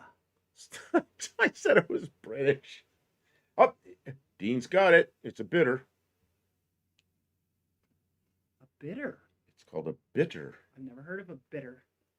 Well, I hadn't either till I see, and I the reason I took this picture is I just did it over my shoulder like that so I could see the because I had no idea what the front end looked like as I passed it, and I had to look where I was going. Nope, it's a bitter. And I think it's a bitter. It is. It's a bitter SC. Dean is right, man. Somebody in here. He won. What's he gonna get? There's a bidder from the inside. Hmm. Somebody else took that picture. That I grabbed off the internet, but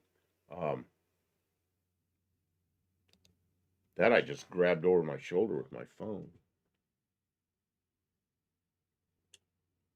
3.9-liter version of the old Opel 1900 4-cylinder made as a 6-cylinder cam and head. So it'll have a new motor and new fuel lines. Last year, the shop that did all the work on my Freightliner put a new tranny in it for me. A 700R4 4-speed auto with overdrive. It works great. Man, that I had a 700R4 in my Corvette. I really like that transmission. It's an Opel Senator, 1978 through 86 underneath. See, I didn't know that. Opel. I like the old Opels, the newer ones. What was the Opel that was a Cadillac? I should know. Cimarron? Catera. Catera? Cadillac Catera. Oh, what a piece of crap. I don't know Cadillacs. There are about 100 in the States. Yeah, this was in the Los Angeles area, and I was headed back to Yuma, and I was on some interstate in the Los Angeles area when I snagged that picture.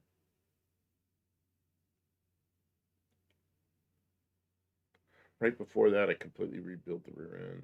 They didn't like the rust belt, but it's a great car underneath, really. Yeah, Catera. He's right. The Camry Caddy. Catera is a some kind of an Opel thing. Tim, we're rooting for you. Get that engine in there and then run it forever. That'll feel good. I'm glad you didn't have to give up on the truck when the motor gave you trouble. Let's see, Kim, you could pull that up over there on your thing. Up, what's that? Cadillac Catera, so everybody can see what a little jelly bean Cadillac Catera looks like. There. Yeah, there it is.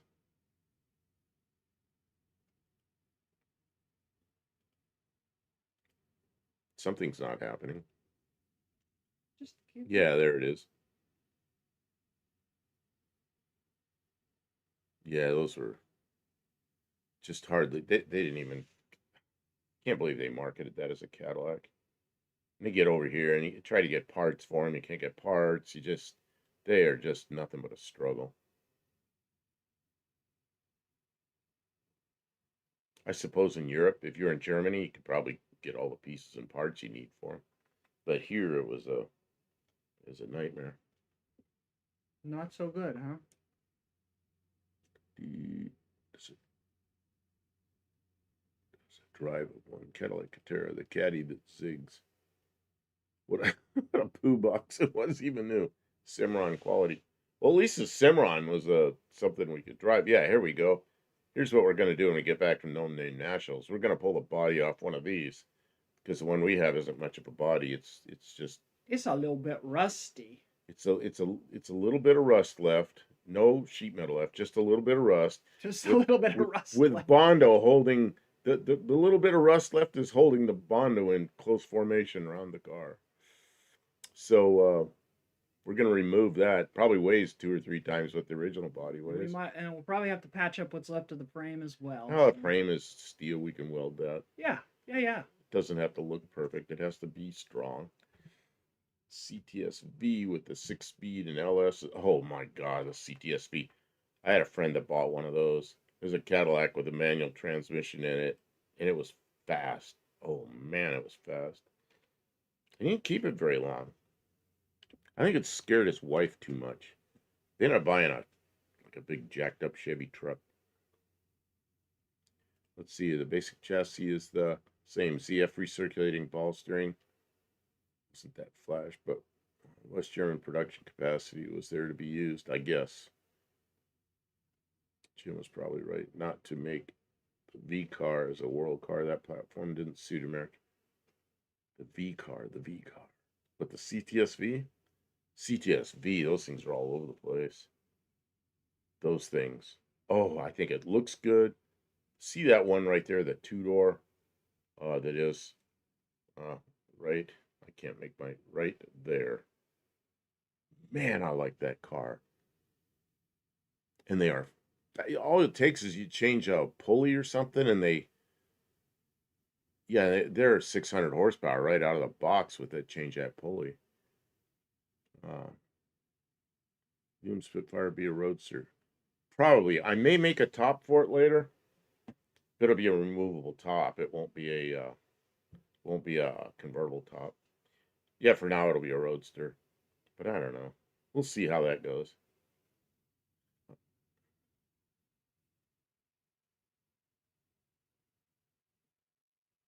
see here. The old inline cam and head Opel 2.8, 3.0, and stroker through 3.9s weren't that good because lack of low end torque. Yeah, I don't know about that. I know that those things ended up on used car lots, and it's hard to keep them running long enough to get somebody to buy one. A friend of mine was working on in his driveway. He's working on used cars for a couple of used car lots, and you know, he'd get one of those things that just trying to get pieces and parts was difficult. I was going, I know how to get parts for that. Where, we'd order them out of somewhere in Europe. I knew somebody in England, he could get pieces for him and for the Opel. Ah, what a turd. It just didn't, it wasn't well supported here in the US. I'll keep working on it till it's all back together. The new motor has everything from flex plate, power steering pump, alternator, AC compressor. It was even dynoed and tuned from the factory. Oh man, that sounds like something good. With an English undercarriage, your car has to be referred to as alloy body or aluminum. It'll be aluminum, all right. Then the Camara 62-degree V6, same lack of performance. Oh, Catera, not Camera. I'm trying to camera. I'm trying to pronounce it like the name of a car. Camera. Cindy Crawford looked good. Logging Terrace. Okay. I like the first gen CTSV. Very simple, under the radar. Uh, look up 2005 CTSV. You can do that.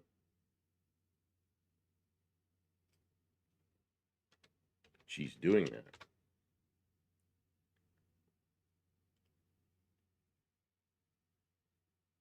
Yeah, those things. That same guy I knew that was working on the used cars. He had a Mercedes, one of those Mercedes. I don't know what it is. Some had a 508 horsepower AMG Mercedes, and one of these things ran away from him. He's really upset.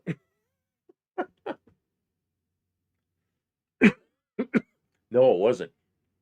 He had it wasn't that car.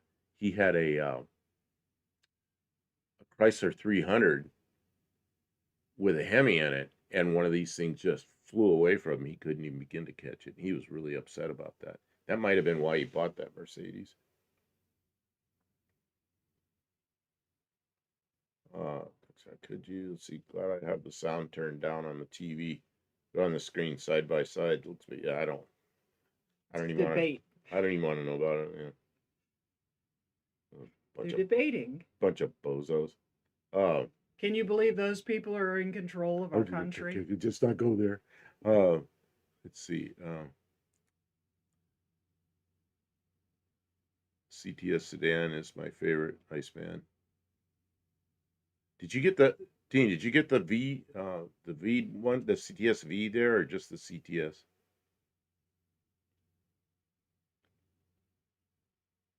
Yeah, What's those different things are about the good. V? Is it the supercharged version? The V has an LS, a big LS, like I don't know, 427 cubic inches or something. It's supercharged, Okay. belt driven supercharger. It is quick. It is. Zeros. I love my Mercedes. Mine were 4 and 5 cylinder diesels. Good good long living engines. The Turbo 5 was God sent. They actually made some power. Yeah, his was I'm trying to remember what year that thing was. Don't remember. It was what the heck were those things called? Something AMG. Geez, I don't know. It was a giant black car that scared the crap out of me every time I rode in it because he like stick his foot in it. Didn't know when to pull his foot back out of it.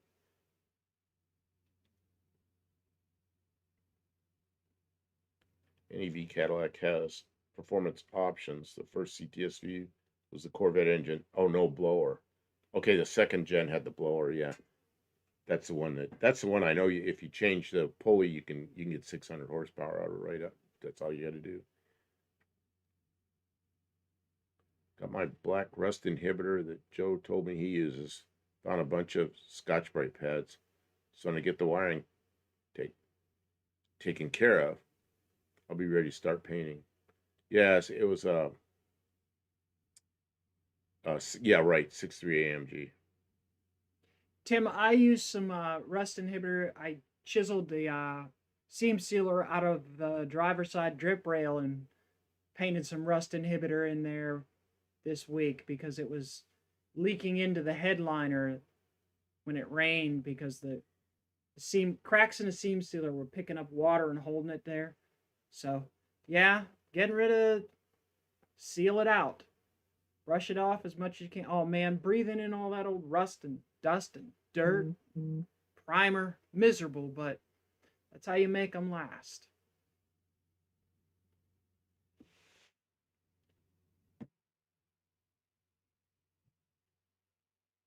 I don't know what card Dean's talking about with all them letters and stuff. Those are 300 SD is a Mercedes diesel, and the W116 and W126. I don't follow the W numbers. That's the body numbers for the Mercedes. Oh, And Carl used to tell me all the different W numbers, and I'd get lost. I was really lost on most of that stuff because I wasn't into Mercedes that much. Okay, let's see what else I can pull up. How about an older Cadillac? Okay, if you ever go back to mine, which you don't have to. oh, we're done looking at the Cadillac I there. can't. I can't. There you go. Yeah, that's a 58. I forget what those things are called. 57 and 58. That one I think is a 58. Had a stainless top, and the first one I saw, I was in Rantoul, Illinois, in 1973. It was on a used car lot, and I was like, "What is that thing?" Man, we had to walk way down the street, cross the street, go over there and look at it. I was just couldn't believe what I was looking at.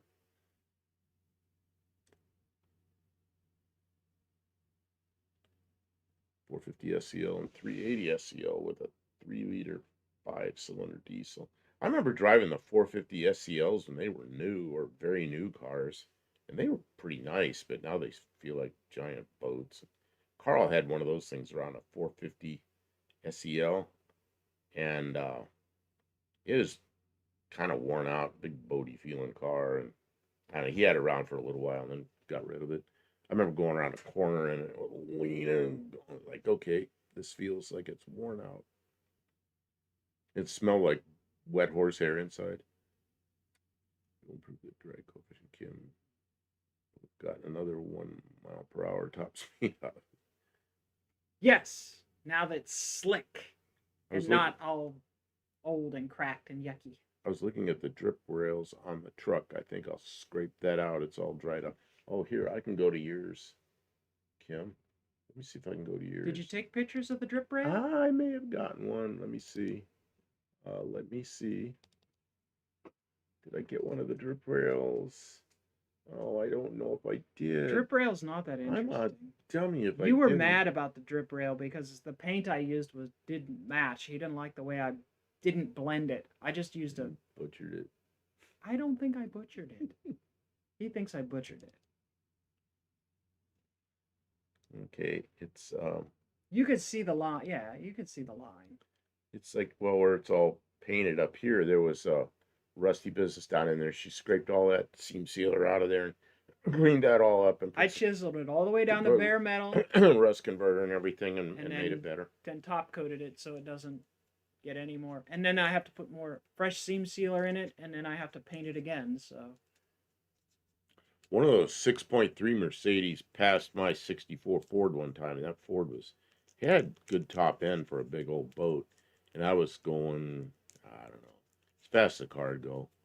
Speedometer's down past the 130 mark, and down near the end of the speedometer, I'm going as fast as that car would go on a 6.3 Mercedes by me, and I was like, yeah, look at that. He was catching up to me. I kept going faster, and I wasn't letting him pass me. Pretty soon, I couldn't go any faster. He just went by. We're lucky we didn't get stopped by the police. We're stupid doing that.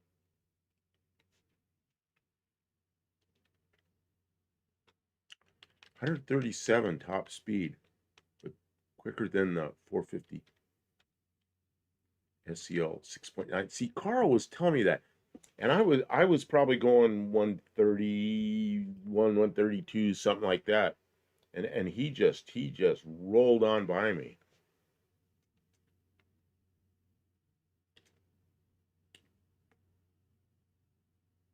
300 SEL. What do you got? Oh, you got the SL, Kim. That's a sports car. That's a SL. yeah, but Dougster said Oh, 450 SL. oh, okay. Oh, I wasn't reading that. Sorry. Oh, okay. Let's see. I'll bring up the 300 SEL.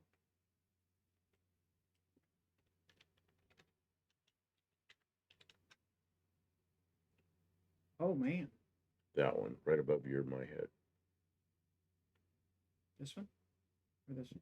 That one. This Oh, 6.3. Yeah, there you go. Well, that isn't the body style that went around me.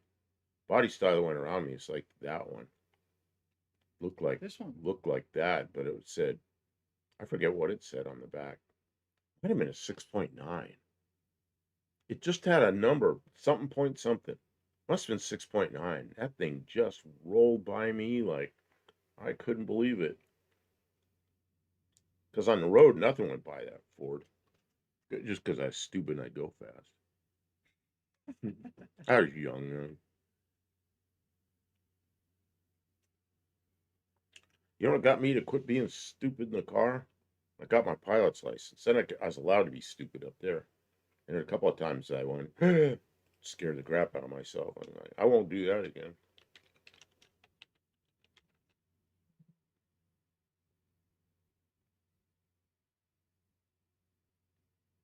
What's an AMG Hammer? I have no idea. Oh, there we go. Oh, look at that thing. There's a hammer wagon.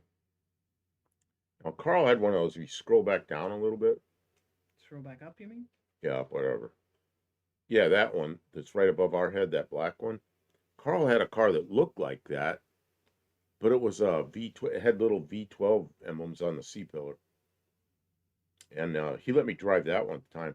It wasn't exceptionally fast, but it would roll along real nice. Really smooth, quiet car. Really nice car to drive.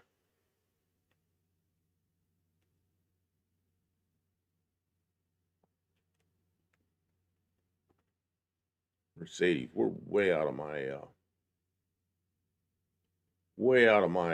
area of expertise. I would like my Dart to be able to handle like one of these cars when I'm done with it. That is why the independent rear suspension was something that I really wanted to look at, and the disc brakes up front I wanted to look at, and I wanted to update the Dart so that it rides really good, and then start making the motor hotter and hotter because I don't want it to just be a straight line car. I think it was the 6.9 because it looked like a 450 SEL, but on the back it just said 6.9. That guy just rolled by me. Supercharged Mercedes. Yeah, they say compressor. Good Buick stuff. Smith is here. Congratulations! Finally broke 350 subs today. That's great. When you're actually working for them and not buying them, 350 subs is a huge accomplishment. When I was at 350, yeah, I told Kim, I said every one of these is hard earned, is a hard earned sub, and it's like by the time I had 350, it's like I knew everybody that was a sub, and it was that was a tough 350 subs to get.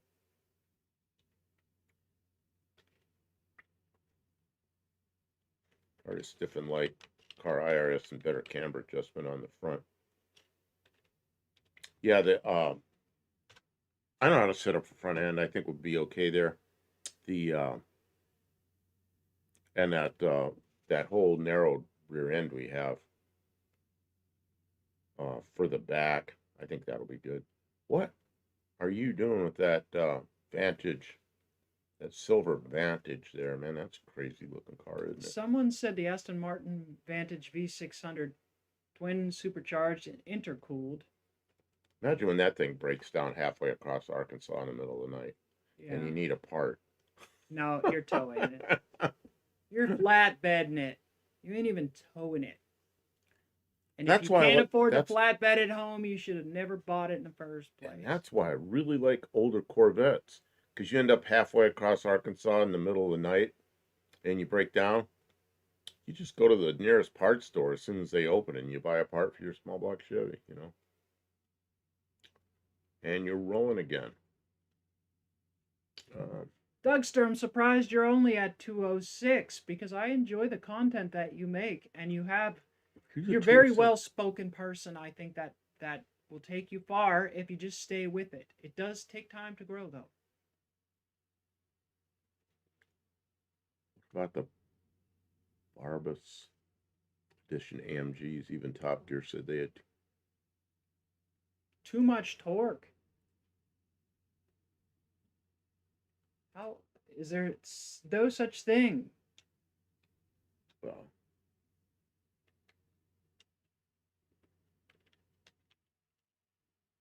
In Australian Valiants, 78 to 81, the lower control links were changed.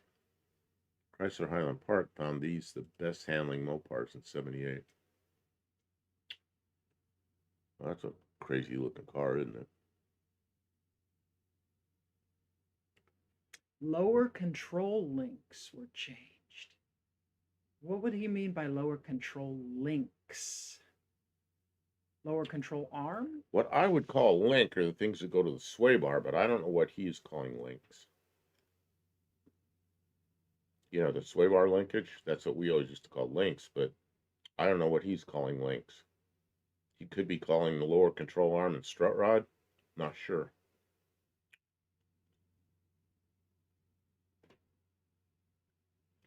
Dougster, you're welcome. Just keep doing you and do what you enjoy and put up the best content you can make, and I think that you're on a good path. You'll get there. I don't know, it is tough. More than ever, there are people making content. There's a lot of competition for people to find interest. You have to show your value as a content creator.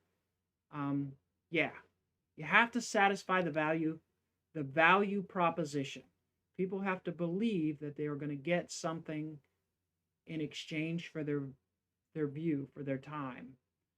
Um, so you have to prove that you're going to be around, so they don't like get attached to you and then you just disappear. And then I don't know. There's a lot. There's a lot. It is not easy. It's easier to give up than it is to continue. Oh, when I got sick last year in January, end of January, beginning of February, I didn't put up any content for weeks, and that hurt us. And I just was losing my ambition. Got back to like Dean Stevens says, the sway bar and lower control arms were changed. They fit the earlier cars, and they're only available down under. I'm curious to see what the change in the design look like. I'll have to look that up at some point. Iceman says he's going to head out and he would like to stop in next week, but life is pretty busy. Thank you for being here, Iceman. I'm not sure if we'll be streaming next week on Tuesday or not. will be coming up to the event rapidly. Yeah, we We can didn't go really discuss that. Tuesday. We'll be out. We'll be leaving Wednesday. So yeah, I don't know. It might be an We ought to abbreviated we stream. might do an abbreviated stream on Tuesday night. Yep. Good. Thanks for stopping in, Iceman. Well, my 66 doesn't even have a sway bar yet, but it will. We'll find us one. I'm looking at my Plymouth pictures, but man, is this? Oh, this is gonna pop up. Oh no, it won't pop up on the screen because you're up on the screen. Oh, I'll bring No, it no, up. no! Don't bring it up. I'm Oh, just not yet. I'm looking at picture. I'm looking for something, but I want to make sure it's not gonna go up there because I'm not there yet. My Plymouth collection is kind of sparse. Oh, here's my Valiant stuff from down under. Let's see. Clint Street Machines, welcome to the stream, Ah, Clint. Clint's here. Says we're leaving Wednesday too. Says hello to the chat. Welcome to the stream. Dean Stevenson says the stabilizer bar makes a huge difference. I expect so. Just looking at the way the car is put together, that a bar up front and in the rear, honestly, would make a big difference in the way it goes around corners. And I aspire to make those changes for Oh it. my God. Look at that. That's when we got that thing. Oh, I want to put that up. That's when we got the Valiant. Still had the lowering blocks in it. Was that me under there? Is that who's under there? Tony? Who is that? I don't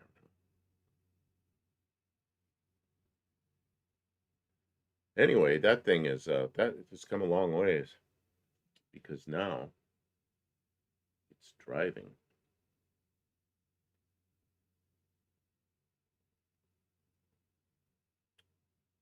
Oh, looking through all these little thumbnails trying to figure this out.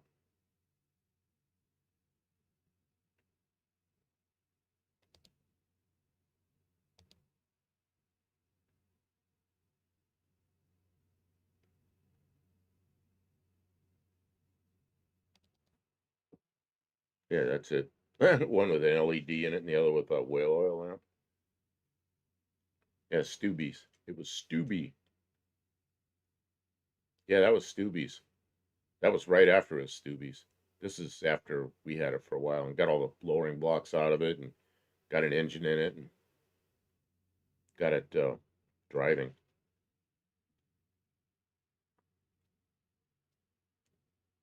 I don't remember Tony ever crawling underneath the car, but Who was there with us? It was you, me, Tony. that might have been. You know who that might have been Peg. Don't. I don't think it was. Uh, I'm sure somebody. Who was the guy that was there with the same time? He was there with a 69 satellite or GTX or something. Guy with the 440. Remember? You're not paying attention. I know. I don't know who it was. I was Oh, okay. hoping chat would know. Kim, have you watched the Drive Big Muscle Violent Valiant Cool Car? No, I have not watched that. The Drive Big Muscle Violent Valiant.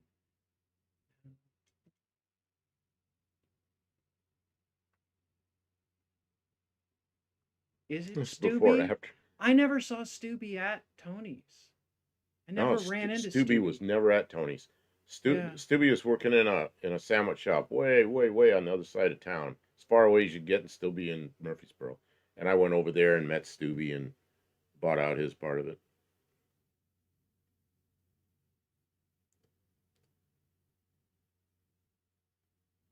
Yeah, Stubby wasn't around. I never saw Stubby do anything with his car. I just knew it was his. When we saw Peg, he still had his leg.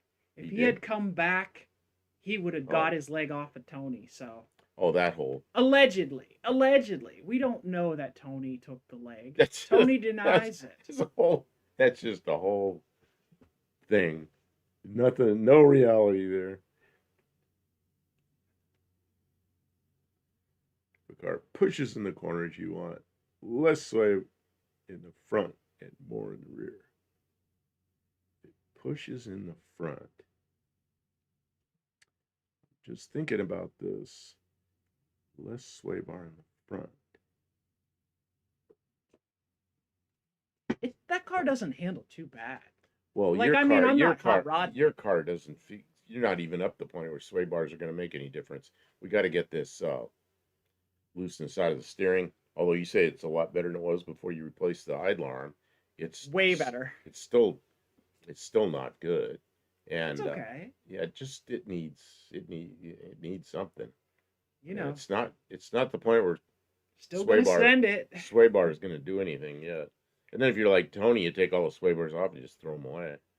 When you're So only going straight, you're only it's all going that straight. matters. Yep. Just get rid of the weight. Okay, I'm going to bring up something else. Car has a bumper now.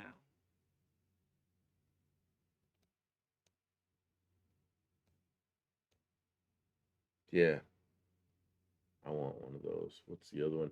This is kind of an interesting nose that we never got. We never got this. We never got this up here. No, we did not. That is interesting. It's a Valiant. Buick Smith, I'm going to ask you about that comment about pushing less and more when the time comes.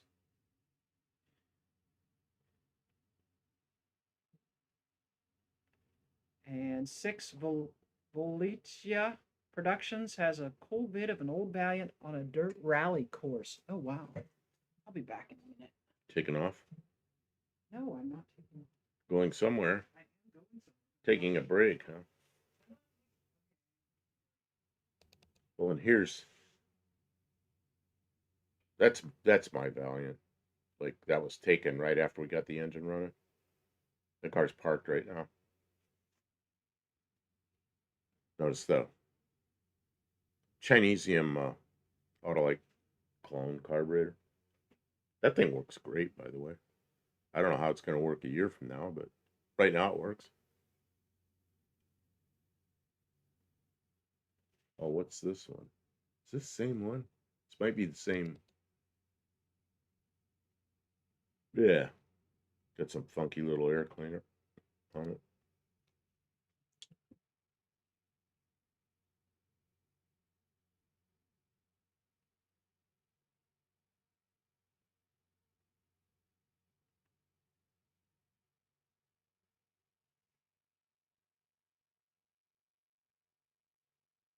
Okay, Dean, how do you set camber? Because I used to go like on the 67 Mustang that I had, I'd go half negative on it.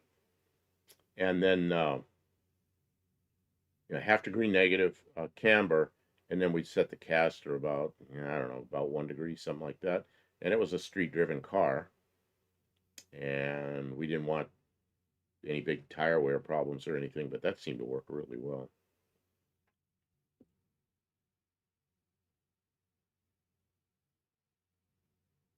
Steering geometry and the rear spring perch positions can tailor a Valiant. The biggest problem I see with these old A-body cars is they are worn out. Every bushing, everything's loose. And I think we get all that stuff back together, back so it's right. And that'll make a huge difference. Then we can start fine-tuning a little bit. But fine-tuning when it's like that, it's not going to do anything. It's just terrible.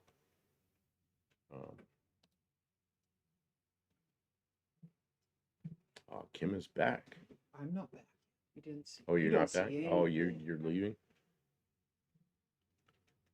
I go for way too much caster and then use adjustable eccentrics on the and Caterpillar bolts. Thing is, you use way too much caster and you got everything tight, nice, no looseness anywhere, because you start getting a lot of caster, and man, all of a sudden you'll have shimmy, and I've seen that happen. I've seen that happen on old hot rods where, like a bucket T or something where they have a straight axle. They put way too much caster in it and they can't get rid of the shimmy. And I go, man, get rid of some of that caster. And that'll usually get rid of the shimmy. But it's like Mercedes looks like a motorcycle going a turn. I don't. Everything on a Mercedes is probably so nice, so tight, so nice, so tight, so no looseness, and they can get away with doing that. But you get like an American car with all the rubber bushings and everything, you're only going to get away with so much. Of course, then you're going to use some urethane bushings and things, I suppose, and tow in for initial turn. You know, we're driving on the street. We want a car that handles fairly well on the street. And I'd go just barely, barely, slightly, a little bit of toe in, and then make sure the Ackerman, the tow out on turns is working right. And there's cars that not. I remember Ford vans in the late '60s or late, all the way through the '70s and '80s. Ford vans would tow in on turns, and you couldn't fix it. It's like, what are they? And they just wear tires like crazy. The tires just scuff off the outside, but they towed in on turns. I think 55 through 7 Chevys also. I think they're zero. Turn it 20 degrees on one side, it'll turn 20 degrees on the other side. I think that was the 55 through 7 Chevys were like that. Generally go nuts on shims, bolts, and spacers to get the car the opposite of pigeon toed. Well, in some cars, you add shims to get um, negative, and some you add shims to get positive. I know the old Chevys we'd run out of shims. This thing's still negative.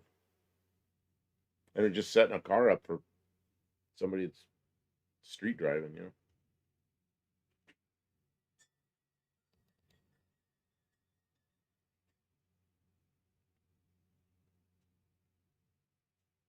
I like those things.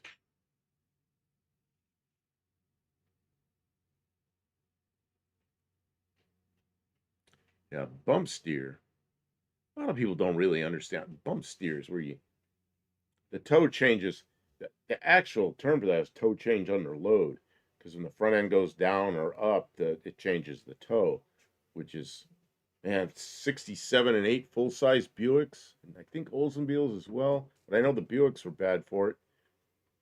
We drive across the scuff gauge, get everything set up just perfect. Then somebody'd sit on the front of the hood, drive across, and the toe would be out by 20 feet. It's like, oh my God, that's just like a little bit of up and down on the front end.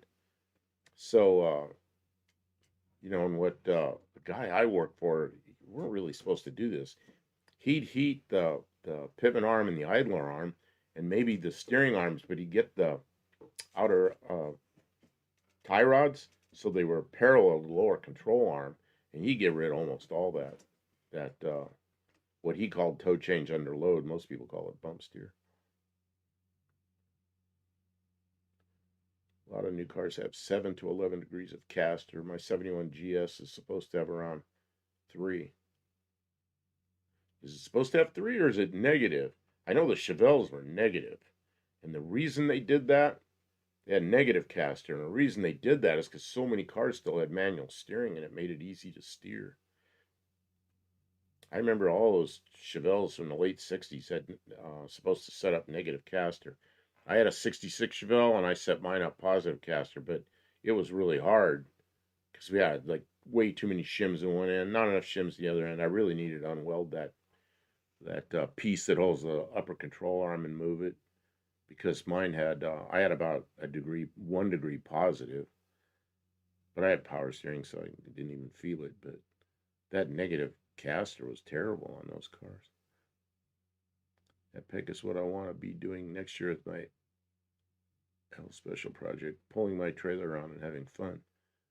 Man, I don't have a trailer. Oh, I have trailers, but not travel trailers. Dean says you can have the tires buffed conical like the Kiwis and Australians did on Valiant Charger E49s and race New Zealand Valiants from 72 to 81 at the Benson Hedges races. I That's a never, big I sentence. never thought about. Uh, I don't know why I never thought about that. buff the tires conical. Oh, we had a machine that would have done that too. We had a tire truing machine because you get some of the old cheap tires and they're kind of eccentric, and we could fix that. On a 20-second video of how my Demon 3 found a 20-second video of my Demon 360 when I had it on the dyno. Don't know if you can play that. A little loud. I don't know. I'm not sure how we can do that. I played a video a little while ago. It didn't work real well.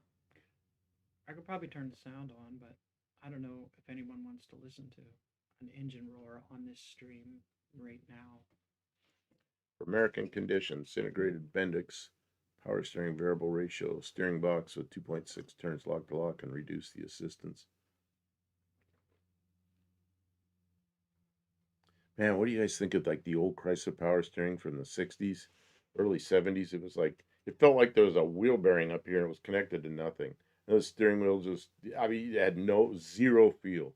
And I kind of got used to that. And it was like, it's okay. But it had no road feel. But for just cruising around, it was okay.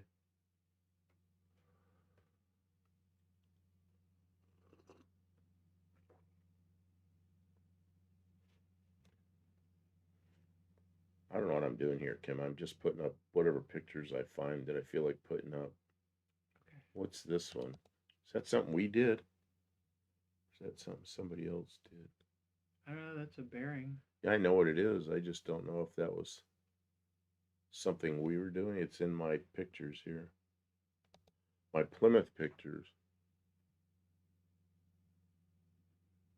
Lester LeSabre says he liked the pinky steering. Like the pinky steering.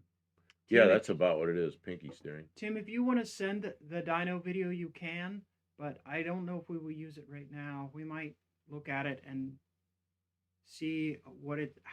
We haven't figured out. We haven't done a lot of playing videos, so getting the sound right for the stream and everything is we're not ready for it. Oh, look at that. That's nicer than ours. Is that where you have one of those hubcaps? No. That one's shiny. Ours isn't shiny anymore. I could probably make it shiny. You could make it more shiny. It looks wet. And that one has a. That one has a. Oh yeah, and there's a hose there, and the ground's all wet. You're right. It's wet. It's wet. It has a white roof. Is that a vinyl roof? I don't know. That would never do that to a car. Okay, Tim's gonna send us a video and we'll watch it. We'll turn the sound on on. Okay, let's see what I can do here. On your computer, and you'll be able to adjust it. We'll be able to listen to it. Oh, there's something else here I missed. Oh, I got emails I missed. Sorry about that. He's slacking, folks. Slacking. It's here's more. It's all Tim's. Okay, this is the one that's an MP4. Let's see what happens when I download it. Um, um, um.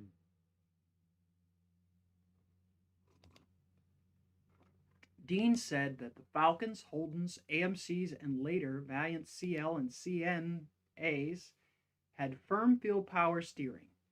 American GM steering boxes were just about perfect in the early 80s. Then you could go nuts with camber and caster. Okay, let's see what comes up here. And KJ Kiley says, I taught my dog to steer my 74 Dart. Couldn't reach the pedals, though. Darn.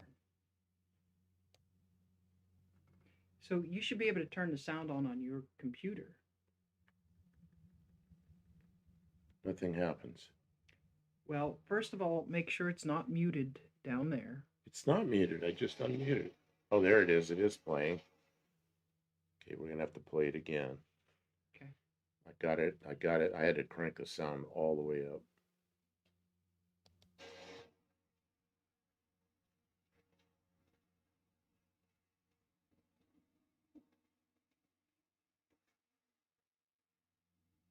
What's that?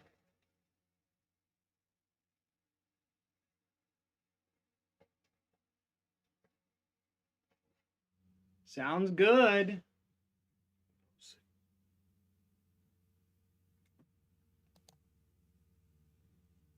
My dog steers like a dog. Dart. Okay, and then these are the other pictures that I missed. Oh. You know what? You've got the stream I on in the left the background. sound. I got the sound up still. And then there was this one. I think I showed these one night, but you sent them again. That's a pretty truck. Yeah, That's a it's a pretty big thing. hefty investment sitting there. That's a lot of steel and horsepower. Look at that. I want to see how that's connected.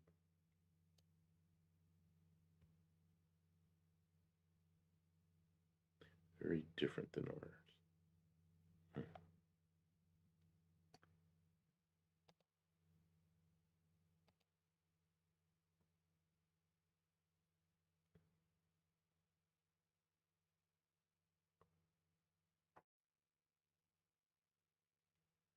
Yeah, this is Tony here. This is Tony here. Who was there with us? I don't know.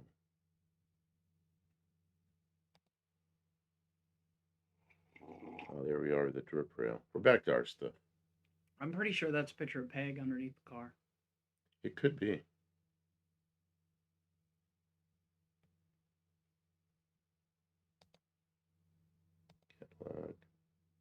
Dean Stevenson.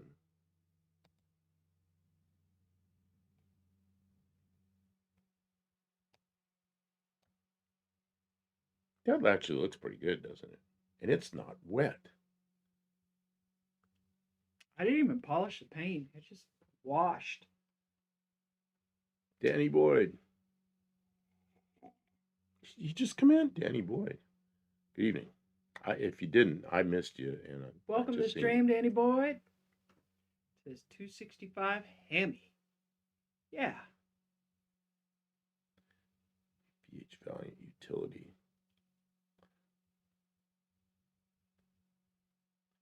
Tim says, that's my big Mercedes, 525 horsepower, twin turbo, 13 speed, top end 95 miles an hour, 5 miles a gallon. Mercedes bought out Freightliner a few years ago.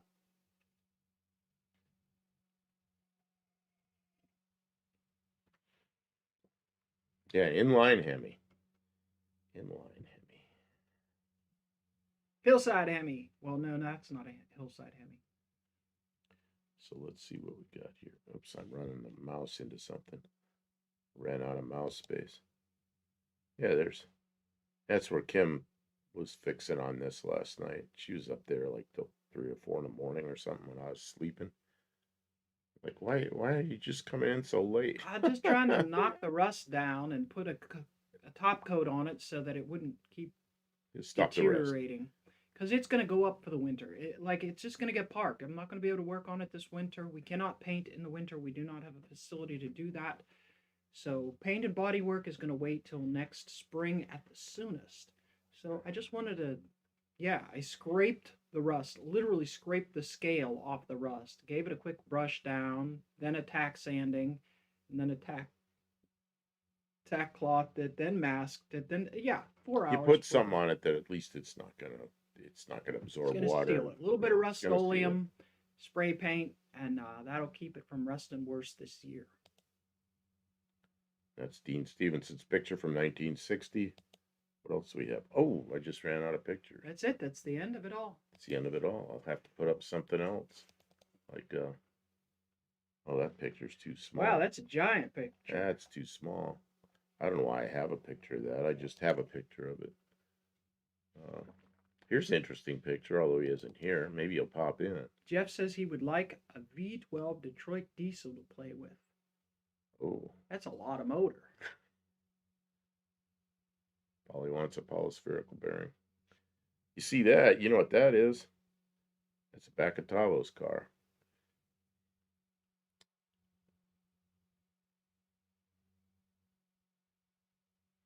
That was my mobile home for 5 years till I retired.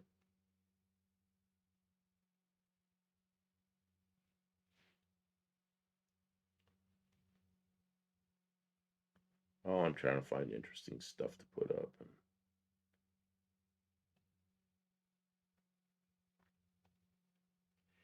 KJ Kylie, yes, I do have the molding for the quarter. I was able to take it off without mangling it, and I need new clips to put it back on because I pretty much had to mangle the clips to get it off in one piece. Um, and I think I can get those clips pretty. I don't think they're like anything rare or special to get clips for Mopar molding. So I probably ought to order those right away. I might be able to put that molding back on before.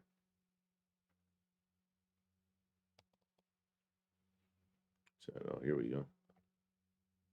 55 Plymouth. We'll just let that sit there for a few minutes with a rambler in the background. Oh, let me check my email, see what's going on. Gotta pay attention here a little bit. Nope, nothing new there. 120 check. Over 120 trucks I have driven. My favorite was a 1965 needle nose Kenworth.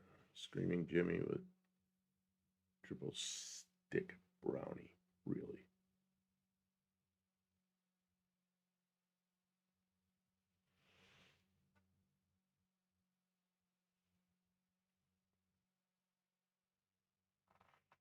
I'm just picking at pictures. I don't know what I'm doing.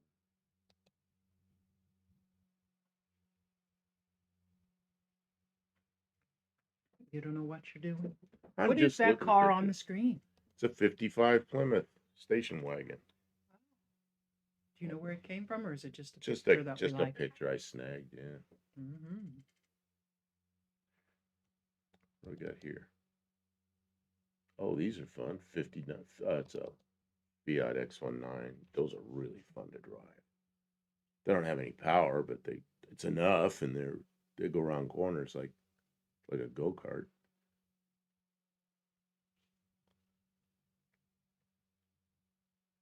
See, they're talking about trucks, and I'm showing these little cars. I should get some trucks. I don't know if I have any good pictures of trucks. Like big trucks? Yeah, like big trucks. I have almost none. Oh, this is stuff. This is Oh, I'm going to look up a 1965 needle nose Kenworth.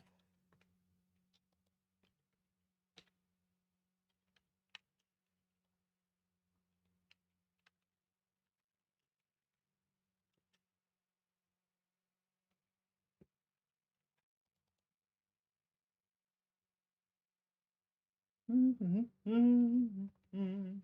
Look at that. I still got it. Why do they call it needle nose? That doesn't look like a because it needle. narrows way in. Maybe the radiator's narrow and tall. I remember those. I remember those things a lot going down the road. Doesn't look that needle like. But I never heard it called a needle nose. What's it? Triple stick. I think that's a transmission that has Yeah, like no, two no, no. to and then a rear end that's maybe uh, multiple speed rear end.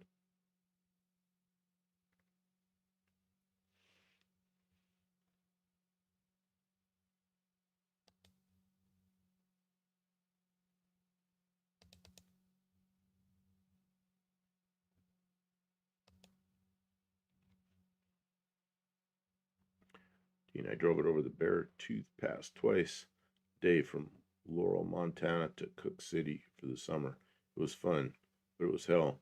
I don't even know where Beartooth Pass is, but it doesn't sound like a good place to take a truck.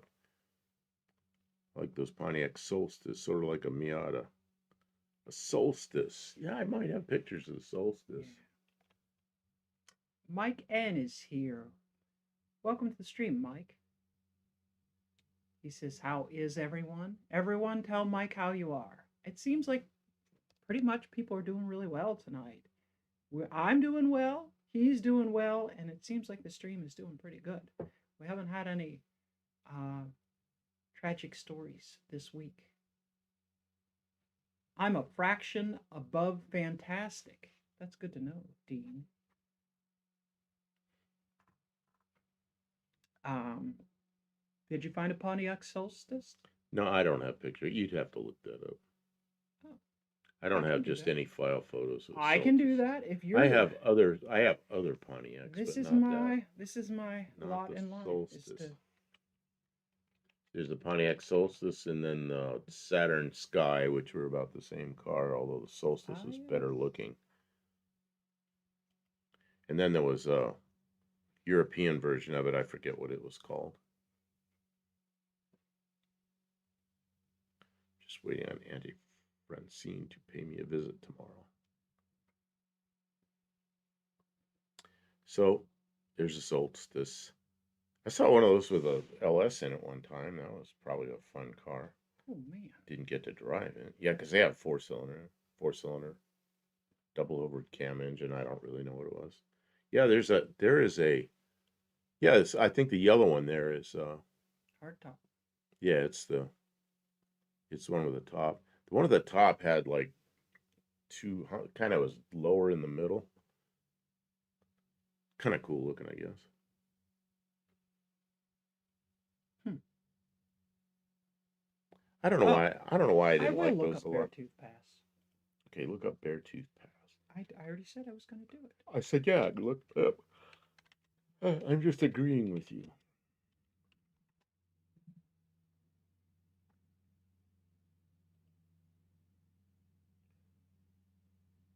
Oh man, it's got all like switchbacks and stuff.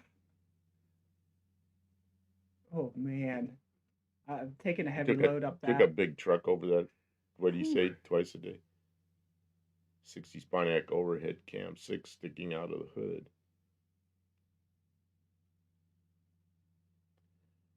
What was the Cadillac that was on the vet platform? That was Cadillac X uh, XTC XT something. Danny Boyd says it was the XLR. XLR. That's what it was. I knew it was X something. Those other letters might have been some airplanes or something. The XLR. Yeah, I sat in one of those in a dealership one time. I thought, man, that's pretty nice. Yeah, Wolf Creek Pass is in southern Colorado, southwest Colorado. Oh, oh, oh, Different oh. place. Mike, when Mike said he was getting hit by, he was waiting for a visit from his aunt, is a Category 1 storm, so he's getting hit by a hurricane. Oh, Oh, batten down the hatches, Mike. Be safe. Category 1 storm, though. Hopefully, it should just be a lot of wind and rain, but not hopefully not too much flooding. I don't know. I'm looking at radar here to see what's going on. The motors are massive in those trucks. Mine is a 15-liter. So one piston is bigger than a 2-liter motor. Wow. That is a big whomping thing. Yeah, I don't know if you'll be able to see that. Oh, that doesn't come in real good, does it? No, but I think they get the idea. It's coming in the Gulf. Francine. You know what? It's not coming where we are, so I didn't even. Well, we're here. It'll come up here Yeah, we're gonna eventually. get some wind from that in a couple of But days. it'll be all calmed down by the time we get it. Well, it looks like it's blowing east really fast. So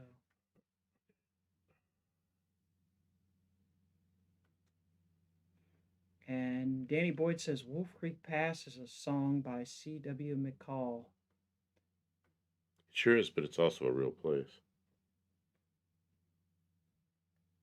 Okay, well, I'm going to look up Wolf Creek Pass too. Beartooth, is it better? Which is better, Beartooth or Wolf Creek? Yeah, that song about Wolf Creek Pass that C.W. McCall did, that was a great song.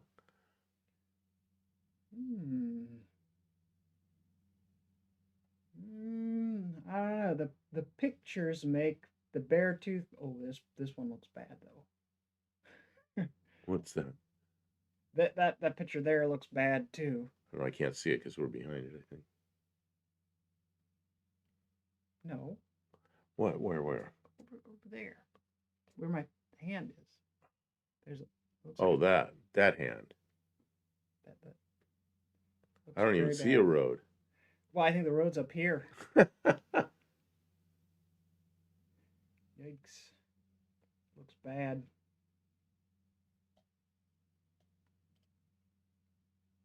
You're between Baton Rouge and New Orleans. Might get the eye over me. Oh, yeah, just wonderful. That means you get both sides of it. Wolf Creek That's Pass. a heck of a hook right there. Yeah, you know what'll happen? It'll turn north sometime. It'll probably be going north, and then it'll come up through here. When it comes up through here, though, by the time it gets here, it'll be all calmed down. It'll just be some clouds, a little rain. So that's Wolf Creek Pass. All right. Hey, look, both look formidable. And Boxed doing some rock climbing. That's right. Or belaying. Yeah, CW call. Looks like we got us a convoy. Man, I remember all that stuff. That was in the 70s, wasn't it? Man, that's when everybody had CB radios. I don't know about everybody, but I bet it was 90% of the people had CB radios. And it was just craziness. Just craziness. Now you turn on a CB radio, it's really quiet unless there's propagation, skips in, then you hear people, but it's nothing like it used to be. Wolf Creek is over near Four Corners, Colorado. Yep, the ski resort there gets around 15 feet of snow every winter. Since we have the straightest road in North America, here in North Dakota, I get the hiccups. Less than 6 feet. Less than 6 feet. Variance over 142 miles. That's crazy. That's level. I've never been in North Dakota. 4 states I haven't been in: North Dakota, Maine, Vermont, and Rhode Island. I've been in every other state. I got to make those 4 states at some point.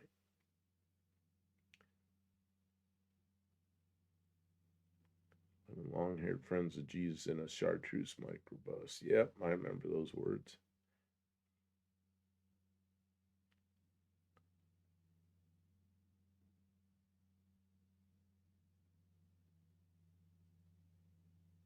I don't know what the Tail of the Dragon Road is. Okay, now Kim's gonna look that up. I'm trying to stay on top of it. You see that truck that got dumped on Wolf Creek Pass down there? We just ain't gonna pay no toll.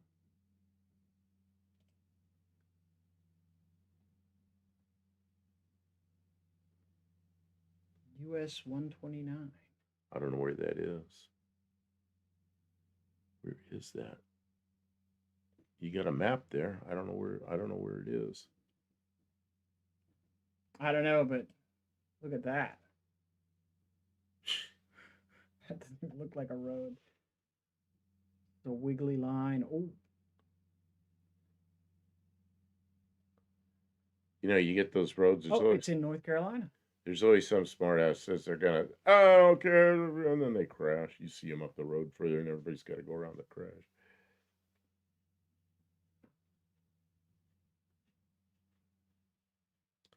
Why is my phone turning off? Okay.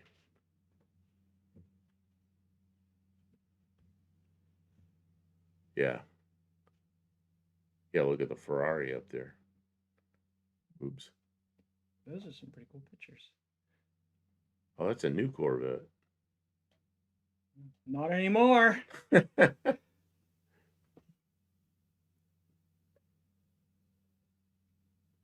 All truckers still have CBs. My dad was a radio man with the Jeep in a tank platoon on Normandy. So I grew up around CBs and ham radios.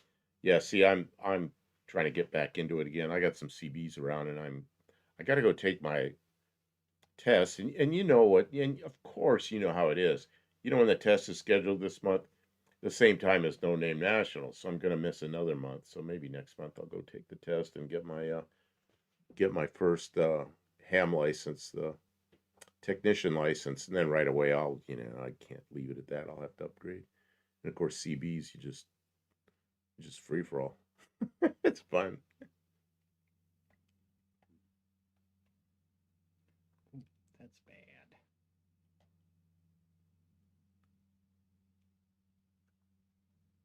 Who was it in here? Mike N?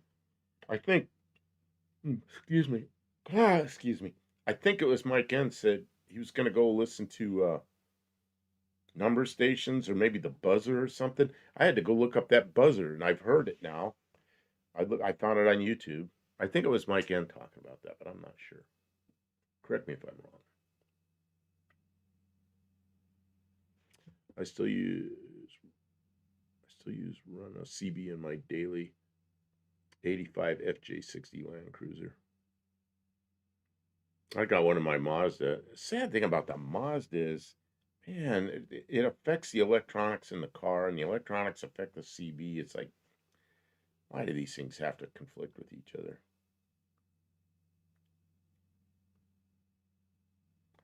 High crash area. 11 miles, 318 curves. Wow. Yes, the buzzer. It's at 4625 kilohertz, 24/7 for 50 years. See, I wasn't even aware of that. I've been listening to shortwave forever. I probably heard it and didn't know what it was and just moved on. My handle's been the Prairie Cruiser since 1980. Does anybody here use single sideband, SSB on CB? That's something I haven't done, but I'm probably gonna. I only have 540 horsepower gross. 28 TGX with what is all this? Dang.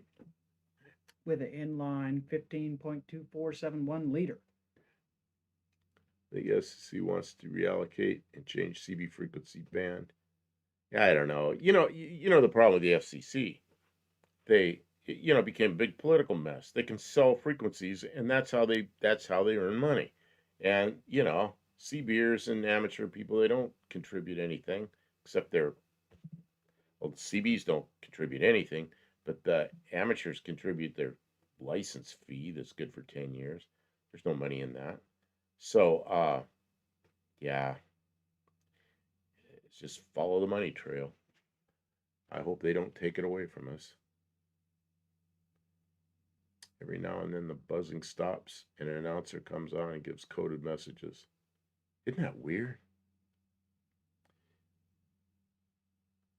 You really need them out on the road. So many crazy drivers, all the road construction. It's what I use mine for? I'll just turn it way down and I'll have the squelch bumped up. And when I'll start hearing them talk, and it's because there's some crash or closed road or something up ahead, and that's when I turn it up and I really start paying attention.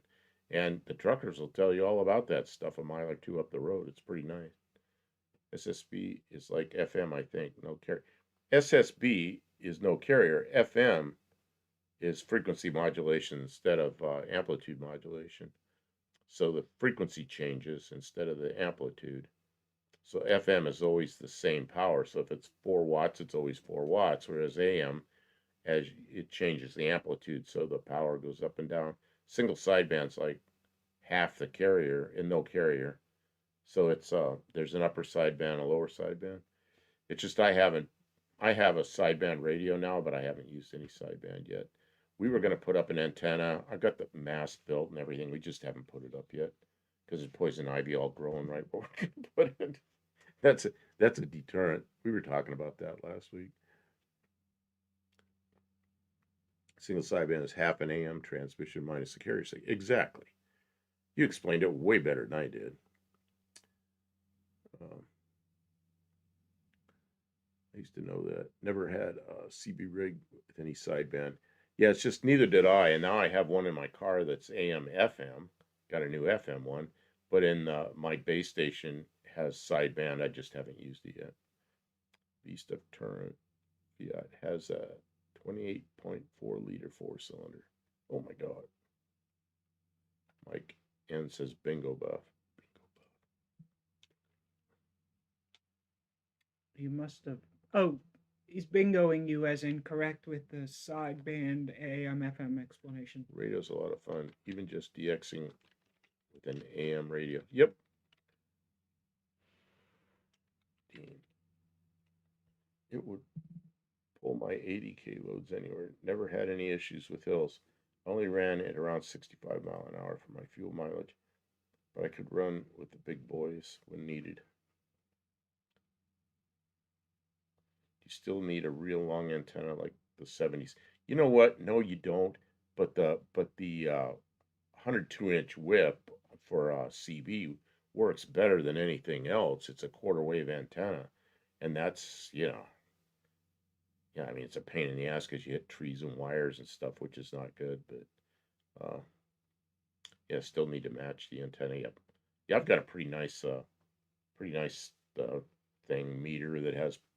You can read how much power output, and you can look at the S um, SWRs and all that. So I got really good at, like, back in the 70s. I was the guy that tuned everybody's antennas. Just it's like he knows how to do it, and then I'd be doing it. But I don't know where all that meter and all that stuff is. That was like 40 something years ago. There's a website where you can go and listen from 1 to 30 megahertz. It's a receiver at University of Netherlands. I didn't know about that. I'll have to go chase that down. And I have a what do you call it? SDR on my computer, but I hardly use it anymore. 2 AM with high wattage on a clear night can be heard coast to coast. WLS AM, oh yeah, all that kind of stuff. Yeah, I used to listen to it was KSL in Salt Lake City. I think you could hear them like all over North America, Mexico, Canada, the whole thing. It was amazing. It's 50,000 watt clear channel. WLS is probably the same. WLS, when I was in Illinois, that WLS was the top 40 station back in the 70s, and man, that's all we listened to was WLS.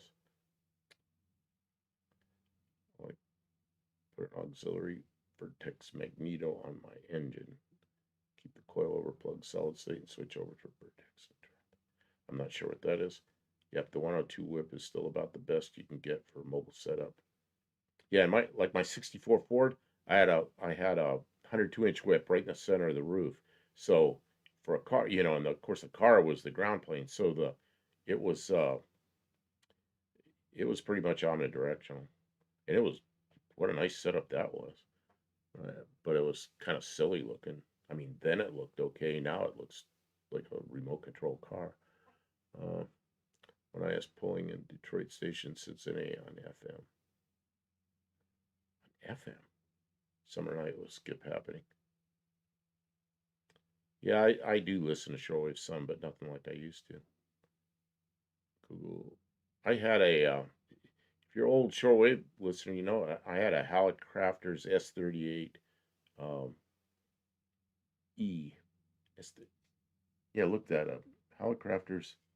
What are you showing? I don't even know what it is. Okay. That's that beast of Turin they said is Ah. 28 Oh, okay. meters or something. Here I am like talking that. about radio, and I missed that whole thing. What's the name of the radio again? Hallicrafters. HALL. Crafters.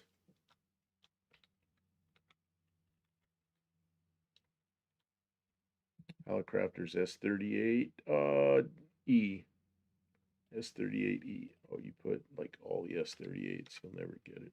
Yeah, that's what I had, but you got to put it up on the screen. That's what I had when I was a kid. One of those things. That was in the headboard of my bed, and I listened to World on that thing.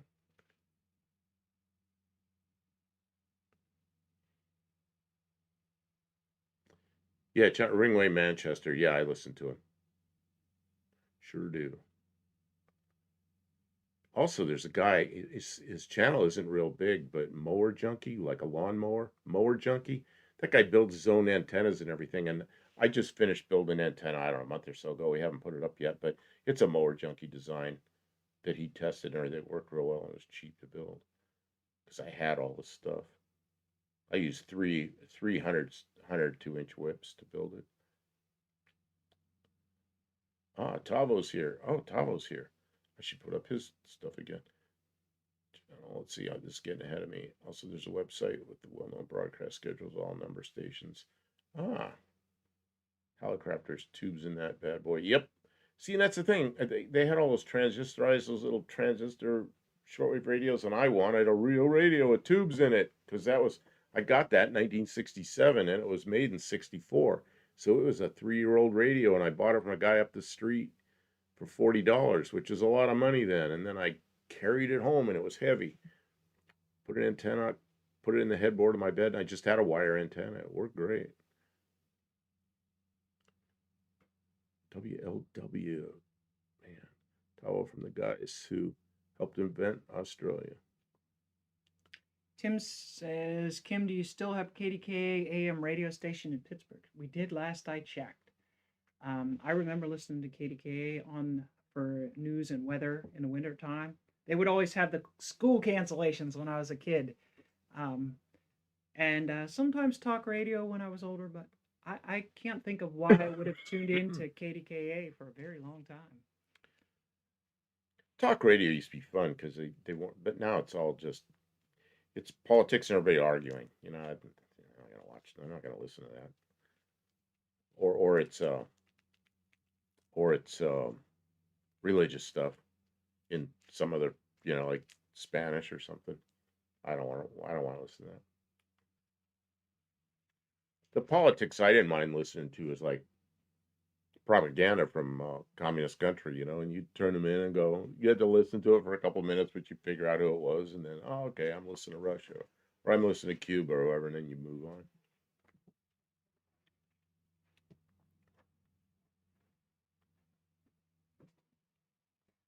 Priam.com.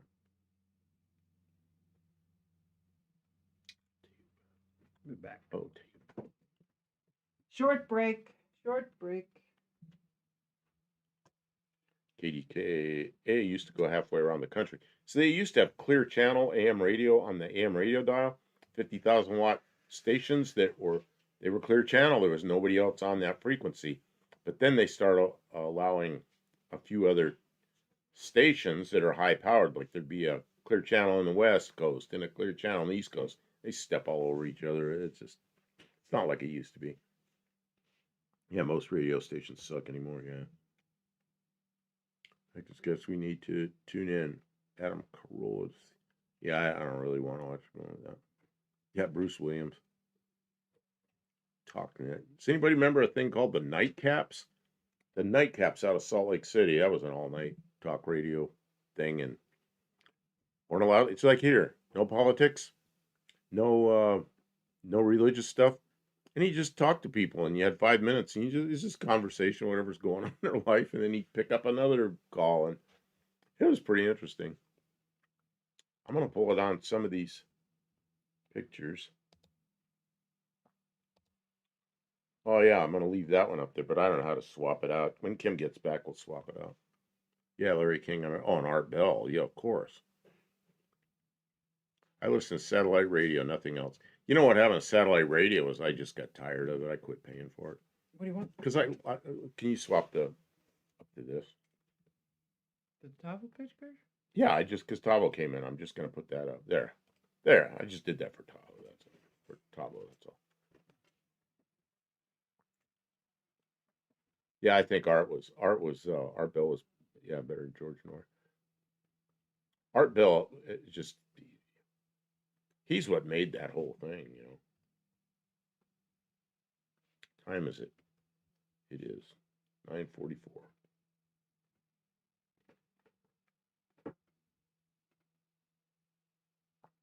Yeah, Tavo, I brought that up just because I was picking through some pictures and I found that, so I stuck it up there.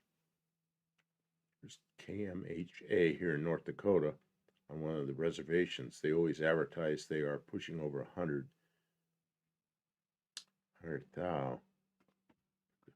Man,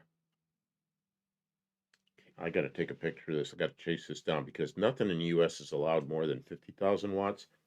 But on a reservation, they may be able to break that rule. And that would be interesting. That would be very interesting. Oh, for some reason that zoomed way out. Or zoomed way in. Here, now I'm taking pictures of the chat so I can refer to it later. Non-original steering wheel there. Yeah, I can see that. I I just thought the stickers were interesting. There's like 2 stickers from halfway around the world, you know? I have a playlist I have on when I sleep with Art Bell, Bob Lazar. Oh man. Yeah, I still listen to that stuff once in a while, but I haven't in a while. And it's kind of funny because I put Art Bell on it, it's just like he's still alive and still going. It was pretty interesting stuff. Bob Lazar, of course, he's always interesting.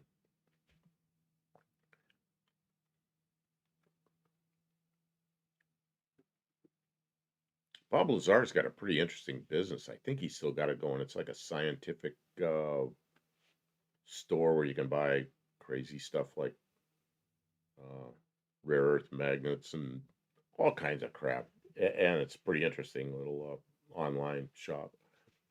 I bought something from him one time. I don't remember what it was. Might have been a magnet or something. For some reason, I remember that. 2000s brought in a lot of Chuck George in place of Art, John Stewart in place of Craig Kilborn, and the Fox NASCAR broadcast crew. Yeah, I don't know about that. Kim, don't know if you're old enough to remember Chiller Theater on Saturday nights with Bill Cardell. Do you remember this? Chili Billy? You do remember it?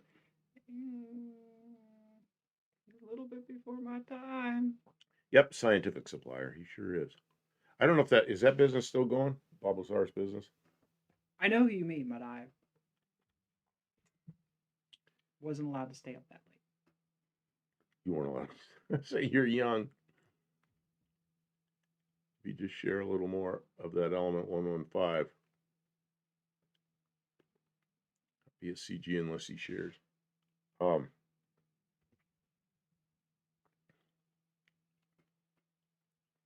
your dragster runs on 115. That's a power adder. See, Dragsters are allowed to have see, power. Jeff, if that thing lifts off the ground, you won't have any traction. Wheels is just. My tummy is getting grumbly. I hear your stomach's grumbling. Grumbellies. Grumbelly. Yeah, Jeff, I'm really looking forward to seeing that car when I get there to No Name. That's coming up pretty quickly. George Knapp and John Lear. Two more good ones. John Lear was always interesting to listen to.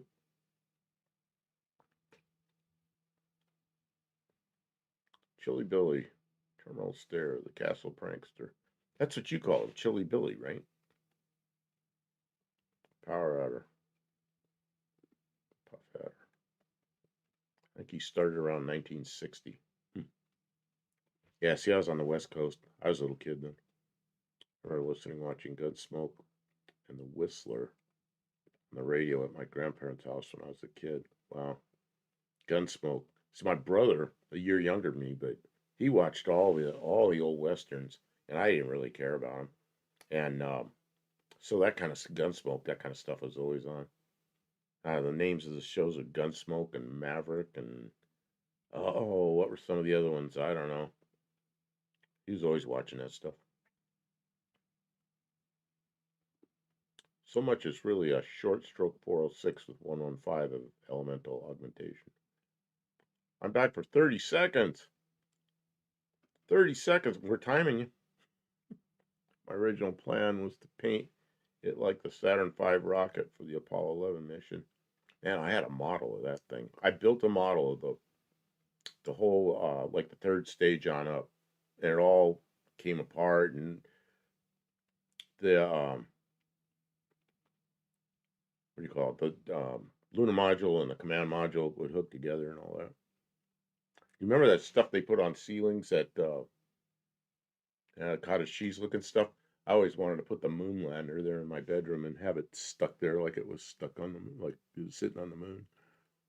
And you know what parents had to say about that? No.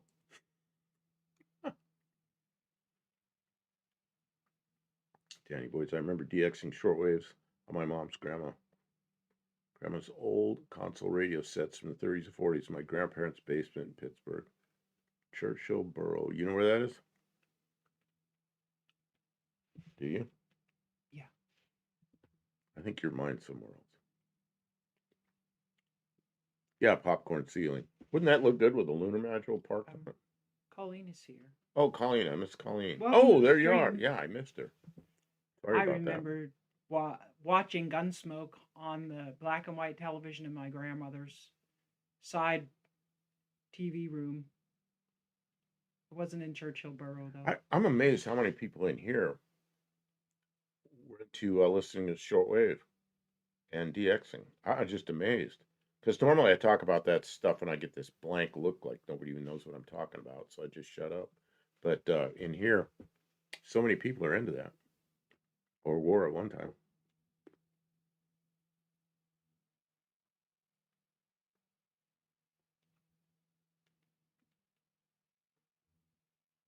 I'm a cubed Mexican spec. Oh, he's talking to Buick Smith. Tim, oh, Kim's trying to figure out how to steer us out of the weeds. Yeah, we're in the weeds.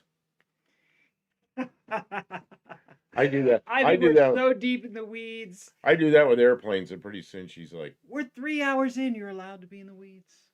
yeah, We but just have to. if The I get first in these, hour, we have to kind of be a little bit on theme, on topic. We talked about my car and our preparations for No Name Nationals and things we've been doing on the channel.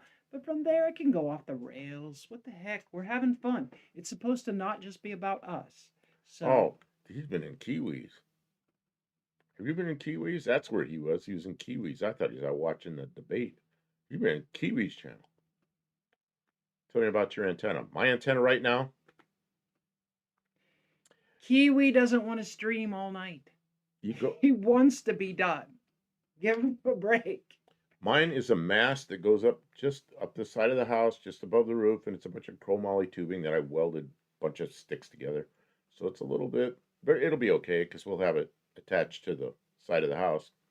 And then up there, there's a remember the old ball mounts they had on the like a bumper of a pickup truck with a 102-inch whip on it.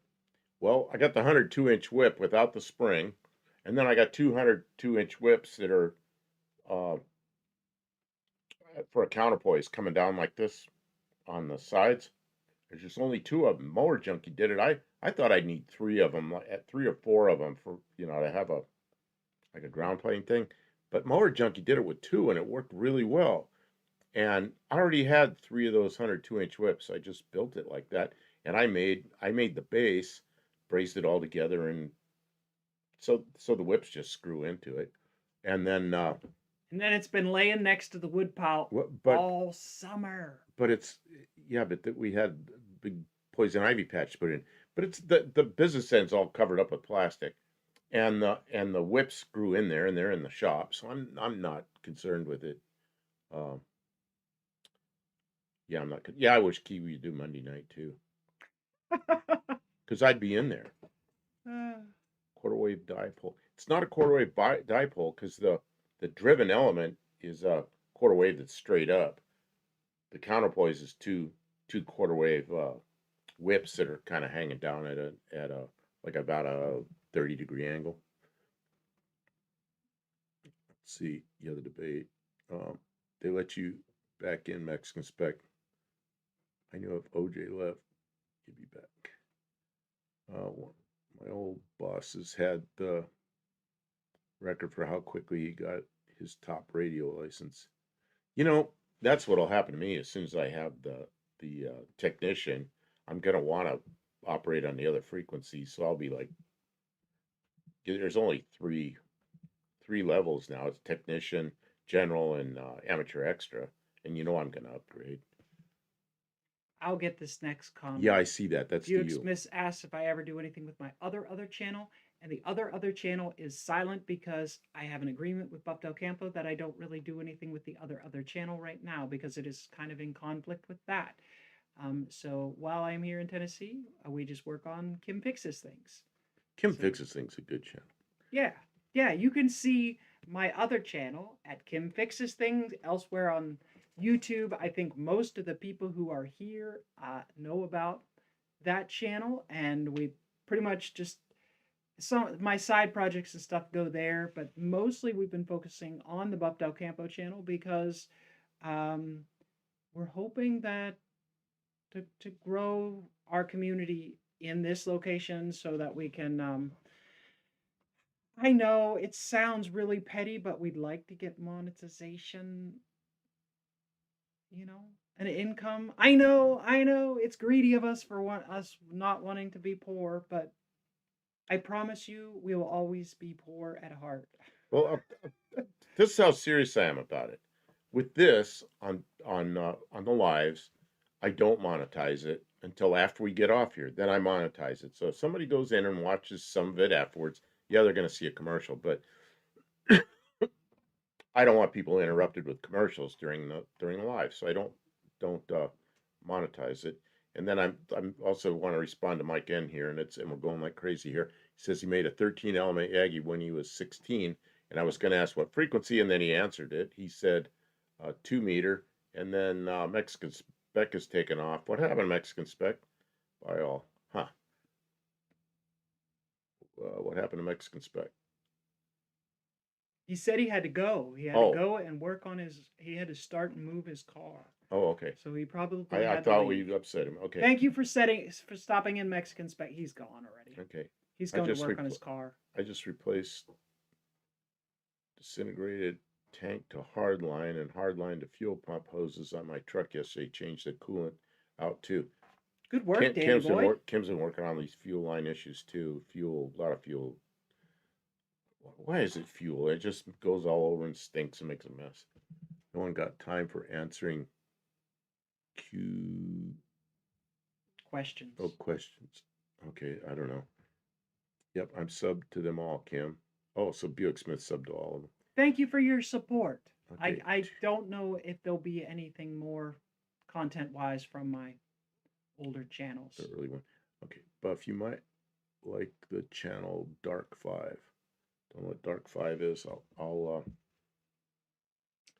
I'm going to, Well, most people don't do realize that I've had like 4 channels previous to being here.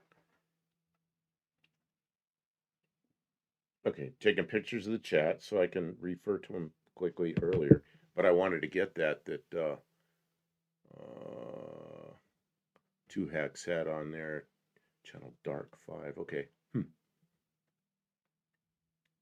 Not sure what it is, but we'll find out. Dean Stevenson. Somebody ate him.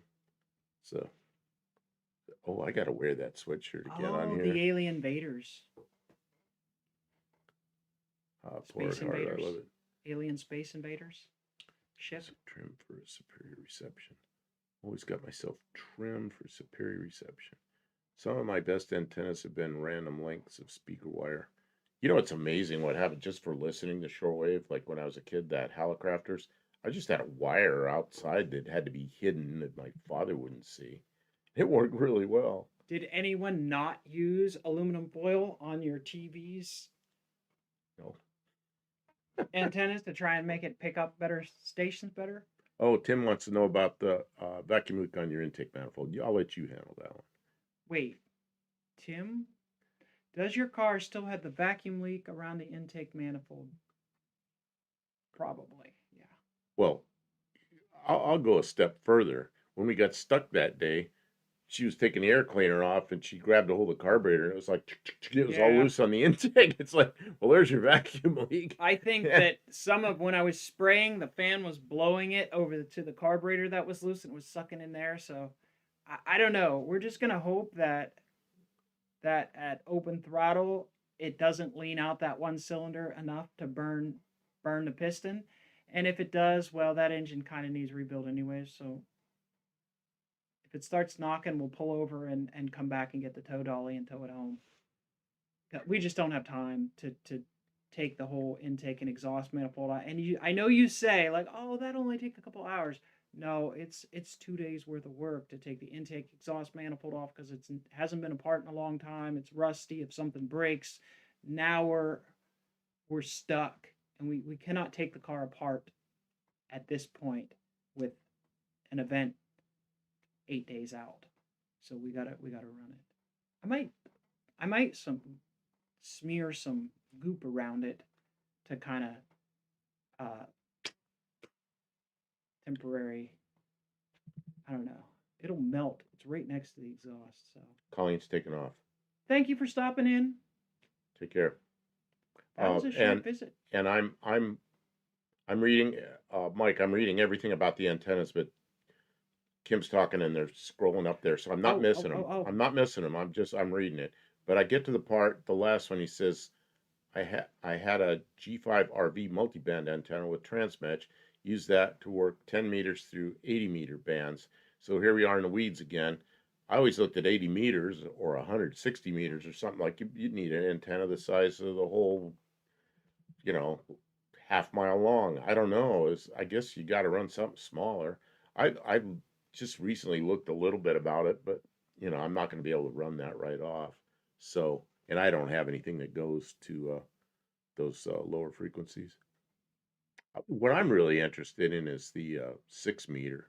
I want to mess with that a little bit, but of course I don't have a radio for that yet. But anyway, my mama, good night, Colleen.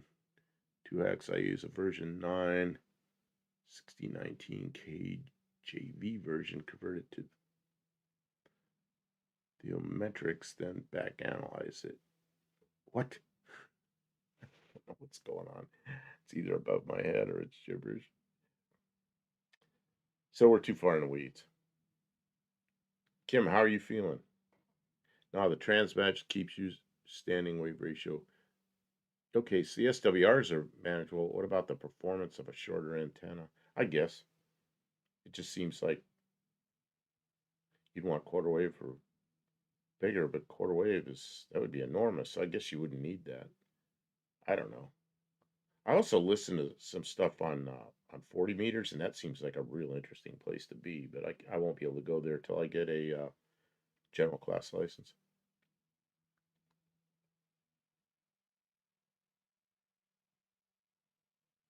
All of them, like that guy Ben Shapiro.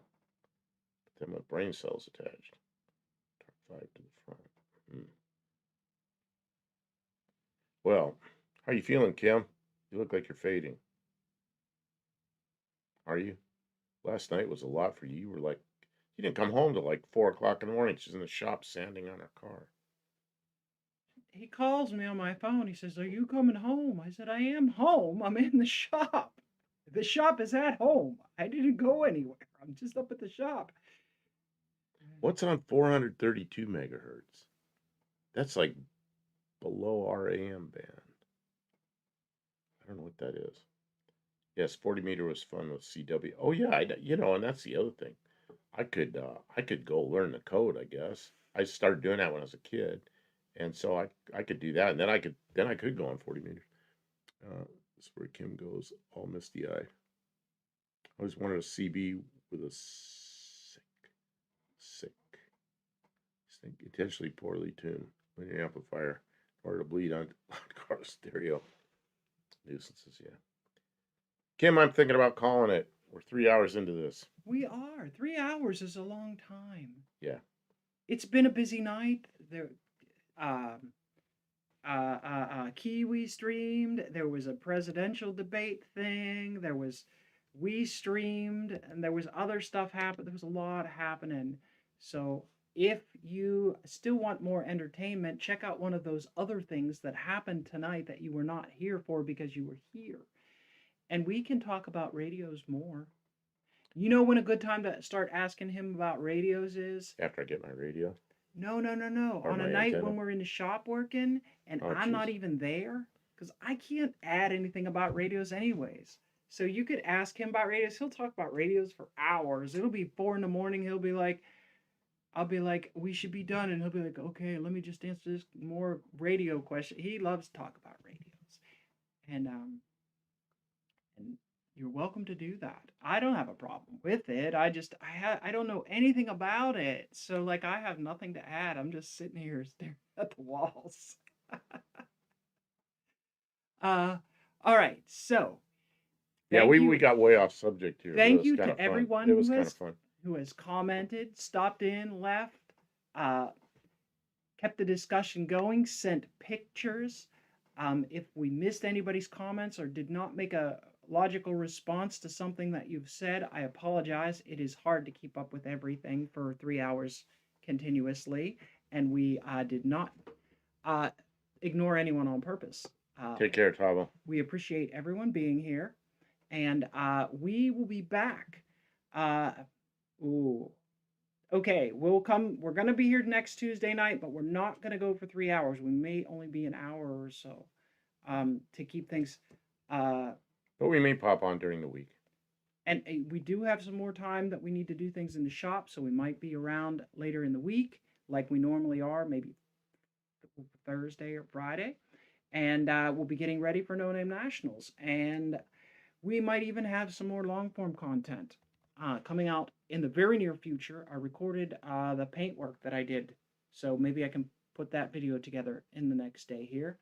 And you guys are great. We'll do it again soon. Good luck with your projects. Get some stuff